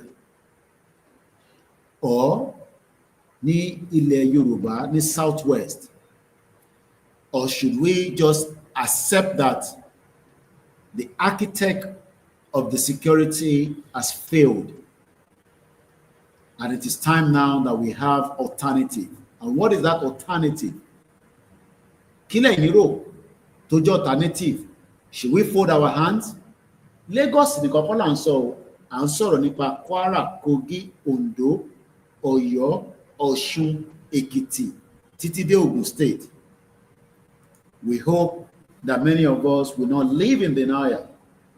Àádọ́ta ni wọ́n pa ní Katsina níjọ́ Tuesday wiki ní 19th of August, just like bó ṣe pààyàn rẹpẹtẹ ní Ọ̀wọ̀ ní 2022. State wo ló kù tó tún lọ àmọ́, èèyàn mélòó ló máa kú àmọ́, ẹbí wa mélòó ló máa wà nínú ẹ̀, Ọlọ́run ní jẹ́ àbí tá máa sọ nìyẹn, àwọn tó bá jẹ́ ẹbí tiwọn náà a ní kọ́nà foríjì wọn. This is a time that we need to rise together and demand the insecurity on our land to be looked into. You might not agree with me for the dissolution of Nigeria, but I think we should agree on the insecurity. APC nìyẹn wọ ọ̀dàmọ̀, tí Fúlàní bá pàdé ẹ̀, PDP nìyẹn wọ ọmọ yàtọ̀, Mùsùlùmí nìyẹn wọ ọmọ yàtọ̀, òkírun wọ ọmọ yàtọ̀, ọmọ babaláwo nìyẹn wọ ọmọ yàtọ̀, Christian nìyẹn wọ ọmọ yàtọ̀. Because I'm not surprised that 50 lives were lost àádọ́ta ní Katsina. Brother wa tó sọ̀rọ̀ tán wọ́n ní sọ̀rọ̀ tán wọ́n ní those are Hausas. Should we trust anyone from that side? Maybe not. But within our own end, we need to start looking into what needs to be done to secure our lives.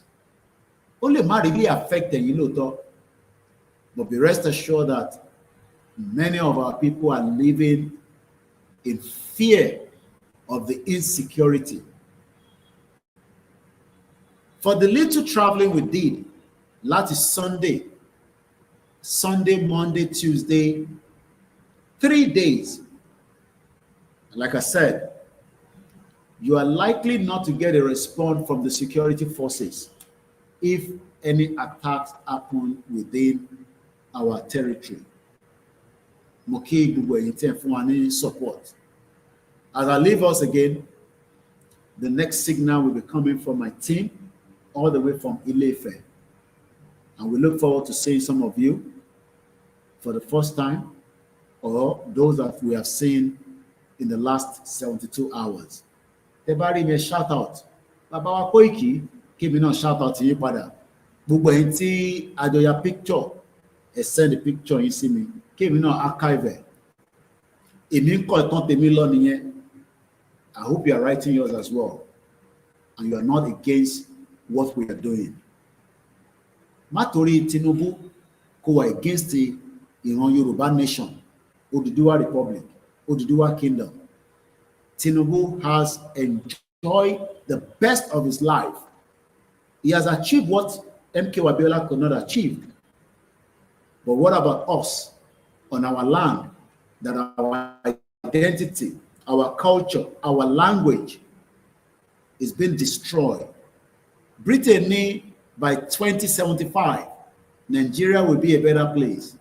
The Nigeria that 100 years Maybe you don't know.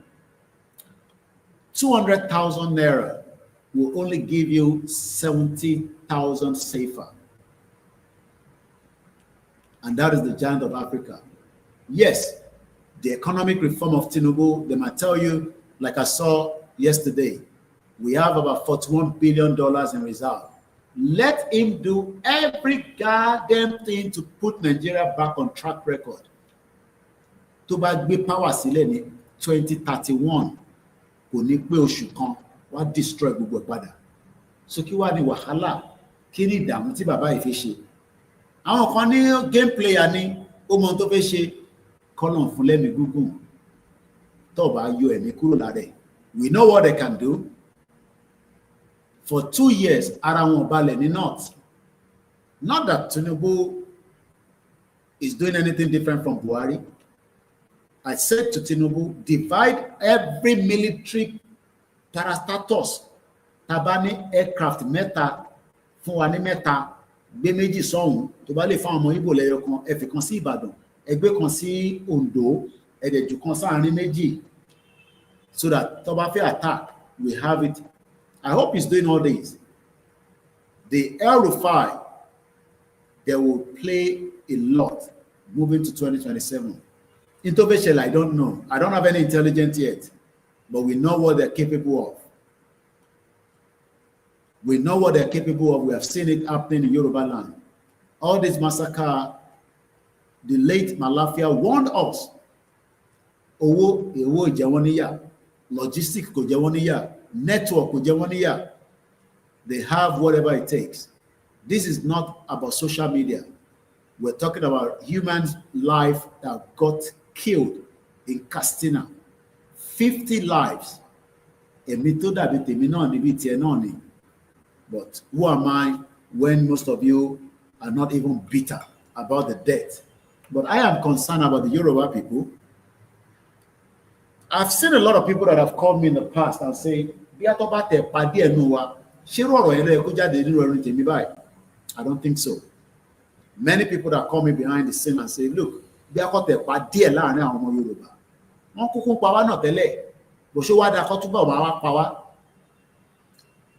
be an APC member, but your life is not guaranteed in Nigeria due to the insecurity. The healthcare system cannot look after you.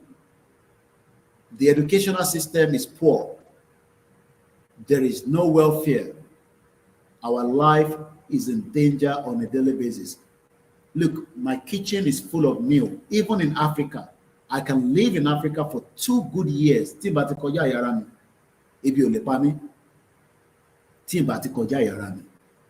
I hope you have the same thing in your own freezer. Because if you live in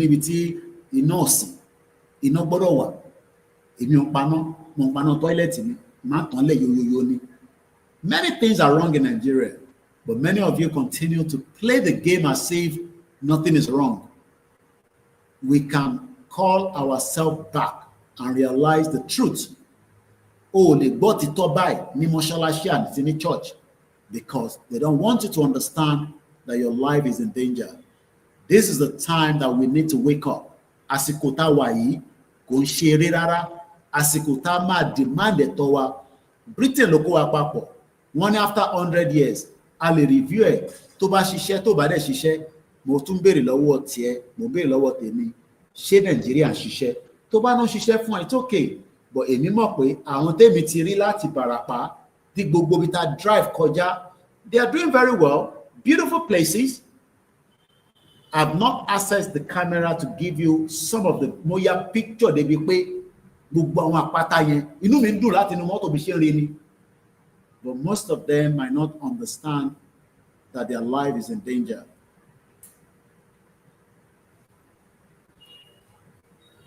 The 7 or 8 point Tinubu agenda failed. Momentum to a campaign going into 2027. I don't know. I hope he can dissolve Nigeria before that time. But Tinubu ba fiti ekobawa, he will end up in the prison like Slobodan Milosevic, and anything can happen there. Tí wàhálà tó ju ẹ̀mí ẹ̀ tí ó fi fà going into 2027, pé òun ni Jagaban, I'm a strategist. All this is good for him. But if Nigeria goes into a war, which I know it will, Tinubu will be held accountable for every death in Yoruba land. There's no doubt about it. Kò síbi tó fẹ́ sá lọ, a máa lé mú. Family ẹ̀ máa jìyà nínú ẹ̀, because they are pushing Yoruba people into a trap of the Fulanis, the Igbos, the Hausas. All of them have agenda. Gbogbo ilẹ̀ Yoruba is now under serious threat, and Tinubu will be held accountable for any future death should the country go and explode. Many of you know that Nigeria is sitting on a keg of gunpowder. Wokondoko ignited. Tinubu might be the one that they will ignite it. Babakito is suffering. I have about just 6 minutes. In a letter draft sent to him, that it is better for him to fall back and accept that he has done his best as a Yoruba man. But if he fails to understand that,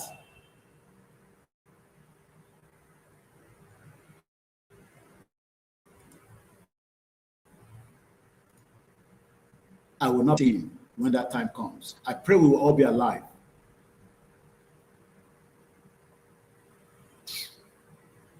I pray he understand what he's doing. Koiki fi sílẹ̀ tó bá lọ ní second term, a ṣe restructure, a reconfigure, a ṣe this, a ṣe that.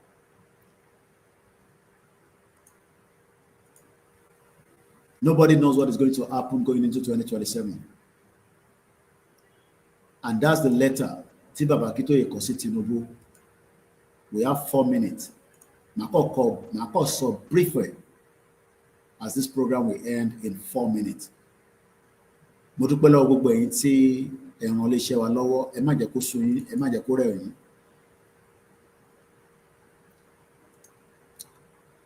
A public letter to His Excellency President Bola Tinubu, the President of the Federal Republic of Nigeria, dated May 5, 2025.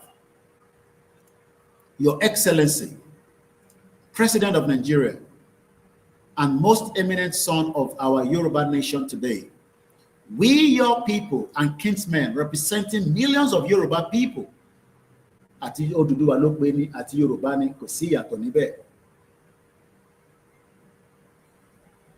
in Nigeria and in the Yoruba diaspora across the world, have the honor to address this letter to you. We hope and pray that it meets you in good health and high spirit. We write it to bring to your attention and to seek your intervention over some of the concerns of Yoruba people. First, Your Excellency, we, your people, are seriously concerned about certain directions in the operations of the authority of the Nigerian police. Nígbà tó ń fi ọlọ́pàá àti DSS fi máa fi lé àwọn ọmọ wa, when 2G Bello or 2G Bello, whatever they call his name, ọmọ 1994, èmi ọmọ 1978, èmi ò tí ṣe tí 2G Bello ṣe, àbí ọmọ 1994 ń dẹ́rù ba Nàìjíríà. Kò ṣe báwa náà lè ṣe tó ń ṣe yẹn, but à ń fi ọgbọ́n àti òye àwọn bàbá wa la fi ń ṣe. Wọ́n pe Mandela ní terrorist, èrè Mandela wà ní London tèmi rí lójoojúmọ́. UK accept pé kò ń ṣe terrorist. Àwọn òfin jẹ́ kó pè wá ní terrorist ni. Ọmọ 1994 ń threaten gbogbo Nàìjíríà, ẹ̀ ń bá ṣe pàdé. Olóyè Ìgbòho ń ṣe terrorist, ẹ̀ wá ní ẹ̀ lè bá negotiate kó gba freedom ẹ̀. Let me just leave it like that. Ẹ̀sùn àkùngiri láìpẹ́ yìí, ẹ̀sùn àkùngiri. Ó ń bọ̀ àwọn láǹdẹ̀. Wọ́n ní kò sí tó ń bọ̀ lókè tí ilé ọgbà. Ẹni máa kú ló máa kú ní gbogbo wa. Ẹni máa yè ló máa yè. Ẹni máa kú á kú. Bọ̀ lórí ìta gbé dání, àwa kọ́ la máa kú. ẹ̀yin tí ẹ ń fa wàhálà pé kílẹ̀ Yorùbá má dúró, ẹ̀yin lẹ́yìn máa bá lọ. I'm going to jump swiftly because of the time constraint. Ẹ sọ fún Jagaban, ẹ̀yin tẹ́ bá mọ̀ dáadáa. Buhari dà lẹ́nìí, ó ti bá tiẹ̀ lọ. Kò sẹ́ni wáyé tó ní lọ. But something significant can happen. Ó ti ṣẹlẹ̀ rí. As the president of Nigeria, you ought to listen. O gbọ́dọ̀ gbọ́ràn ni. Kò ṣe pé kó máa sọ pé ní tí Koiki sọ yẹn ò fẹ́ gbọ́. Má gbọ́. Okay? Ṣé o mọ̀ pé ẹnu tèmi ló gbọ́rọ̀ jù láàrin gbogbo wọn? I am not scared of you. I've told you many times. We can respect you, but nobody is scared of you. Ẹ̀mí kan tó ń bẹ lára ẹ ló ń bẹ lára tèmi. Ẹni máa kú ló máa kú ni. It is important that you listen. Kò sí ààbò nílẹ̀ Yorùbá. Increasing numbers of important Nigerian men and women, including the northern men and women, up by 50 major Tuesday, are saying more and passionately these days. They are saying that it is more sensible for the people of Nigeria to find a way to separate peacefully now, rather than insisting on holding on to Nigeria. Okay, hold on to Nigeria. Ṣé Nigeria ní ilé bàbá ẹ tó fẹ́ hold on to? Ṣé ìwọ ló ní Nigeria? You want to play with our lives. You want bàbá 70 plus. We play pẹ̀lú life our 40. Ẹ jẹ́ ìfilẹ̀ bẹ́ẹ̀. Bàbá kí tó èlò kọ ilé. Find a way to separate peacefully now, rather than insisting on holding on to a Nigeria that is already crumbling, rather than delaying until Nigeria implodes in a generalized and messy war. Adiogun buruku tó bá sá lọ anywhere a máa lé ẹ mú. Ìwọ Tinubu sá lọ anywhere a máa lé ẹ mú. Sá lọ anywhere. We would look for you and bring you back, and you will go to the court. Court láti máa dájọ́ ẹ. Kó má jẹ́ pé ẹ̀wọ̀n ló máa fẹ́ ayé ẹ tó kù ló máa gbé. If you think that this is a joke, ẹ fẹ́ fi ayé tiwa ẹ fẹ́ fi máa ta kàlọ̀kàlọ̀ ní 2025. Orí bàbá kí tó yẹ kọ síbẹ̀ yẹn, mo mọ̀ tún lọ púlẹ̀ jáde kẹlẹ̀ rí. I'll read it again. They are saying that it is more sensible, tọmọlúàbí, for the people of Nigeria to passionately find their way to separate peacefully. Peacefully now, rather than insisting. Jagaba, di Nigeria 2027. Emoto mashele. Nigeria implodes. O ma dàbí bomb ni bow. Ibi tó ti lè bẹ̀rẹ̀, ó lè jẹ́ north, ó lè jẹ́ ilẹ̀ Igbo, ó lè jẹ́ ilẹ̀ Yorùbá, ó lè jẹ́ Ìjọ. Nobody knows. A kàn sún à ń jí nínú ewu ni. In a generalized and messy war that could take millions of lives. So ẹ̀dín àwọn èèyàn wá kú ìwà wá sá lọ torí ó jẹ́ president, à lé ẹ mú. Gbogbo ọnú wọlé, à gbé ẹ jáde padà. Kódà kó lọ fún ẹ ní change over face bí Buhari, we will bring you back. The signs are already unmistakable. War is already on in Nigeria. Ìwọ ní kò sógun Nigeria. Wọ́n pààyàn 50. Oní kò sógun. 50 èèyàn wọ́n pa oní kò sógun. Ṣé mi ni mo lọ pa wọ́n? Ṣáwàlá lọ pa wọ́n? Okay, no problem. Máa fi ìbínú bí èmi nìyà ń jẹ ni, bí àwọn nìyà ń jẹ ni, máa fi ìbínú bẹ́ẹ̀ mi ṣe ń sọ̀rọ̀. The signs are already unmistakable. War is already on in Nigeria. Nigeria is already frighteningly similar to Yugoslavia of 1990. Again, the mobe. In tó ṣẹlẹ̀ nínú Nigeria lọ́wọ́lọ́wọ́ báyìí, in tó ṣẹlẹ̀ bẹ́ẹ̀ ní 1990 ní Yugoslavia tó ń bẹ́ẹ̀, wọ́n sọ fún kò gbọ́. Slobodan Milosevic, ó ṣorí kunkun bí orí ẹja. Oní òfin gbọ́. Yugoslavia was already close to breaking up. And some of the nations of Yugoslavia had been agitating for self-determination and the sovereign statehood for some years. But the strongest political leaders, just like Tinubu, Abi, Jagaba, no control, Abi, lójú tiẹ̀, tó bá délẹ̀ tán, apá Tinubu nìkan. let me leave it like that.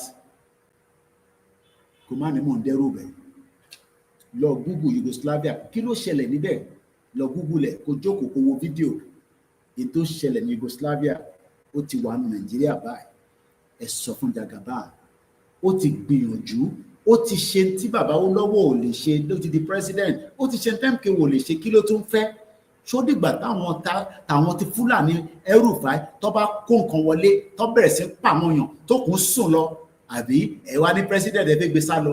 Ó kù bá yẹn náà. Mo kí gbogbo ọmọ Oòduà, àbí èyí tẹ́ fẹ́ gbọ́ náà nìyẹn, ọmọ Oòduà, ọmọ Yorùbá, ẹ jẹ́ kémi náà lọ àtẹ́ẹ̀nì sáwọn ẹ̀gbọ́n ọmọ Oòduà tí ń pè mí, ìyàwó náà ti pè mí, èní ni Friday, kalọ̀mọ́ tí wọ́n fi bá wa sọ. Ẹ pàdé wa ní Ilé Ifẹ̀ lágbára Elédùmarè. Tẹ́ bá sì lè ràn wá lọ́wọ́, a mọ̀ pé ó ti wà ní emergency báyìí, £10, £20, ẹ fi ràn wá lọ́wọ́. Àwọn staff wa ti gbéra látàkúrẹ́, àdúpẹ́ pé wọ́n rí mọ́tò yẹn ṣe.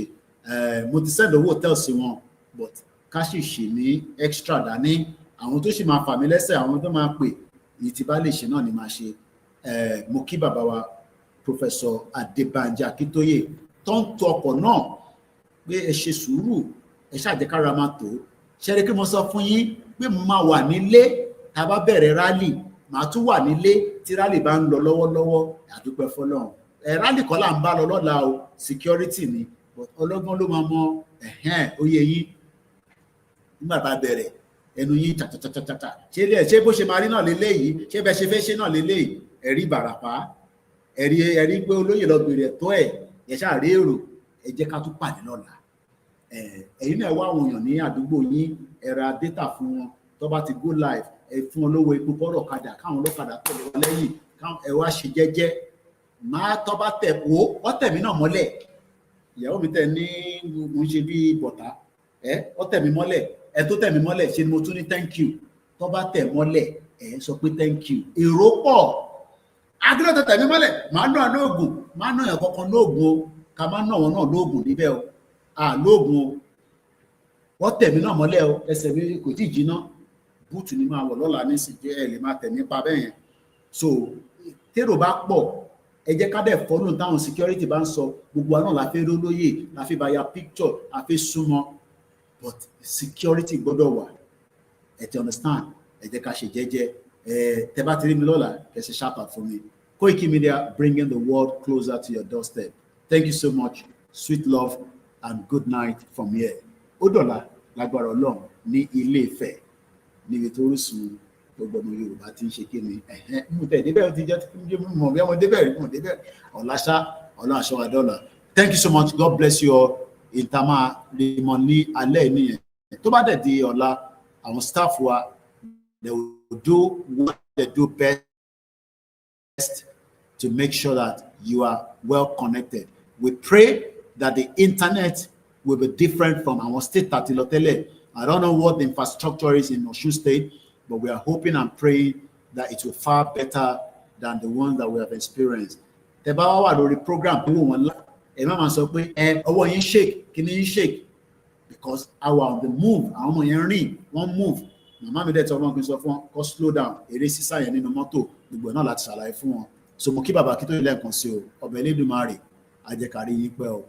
Thank you so much. Ẹ tó bá dẹ̀ ní kan tẹ́ fi bá wa sọ, tá bá parí program ẹ pè wá, tẹ́ bá ní account wa ẹ pè wá, tẹ́ bá ní PayPal, tẹ́ bá wá ní kankan ẹ fàdúrà ràn wá lọ́wọ́, ìyẹn náà tó. Thank you so much. Good night. God bless you all.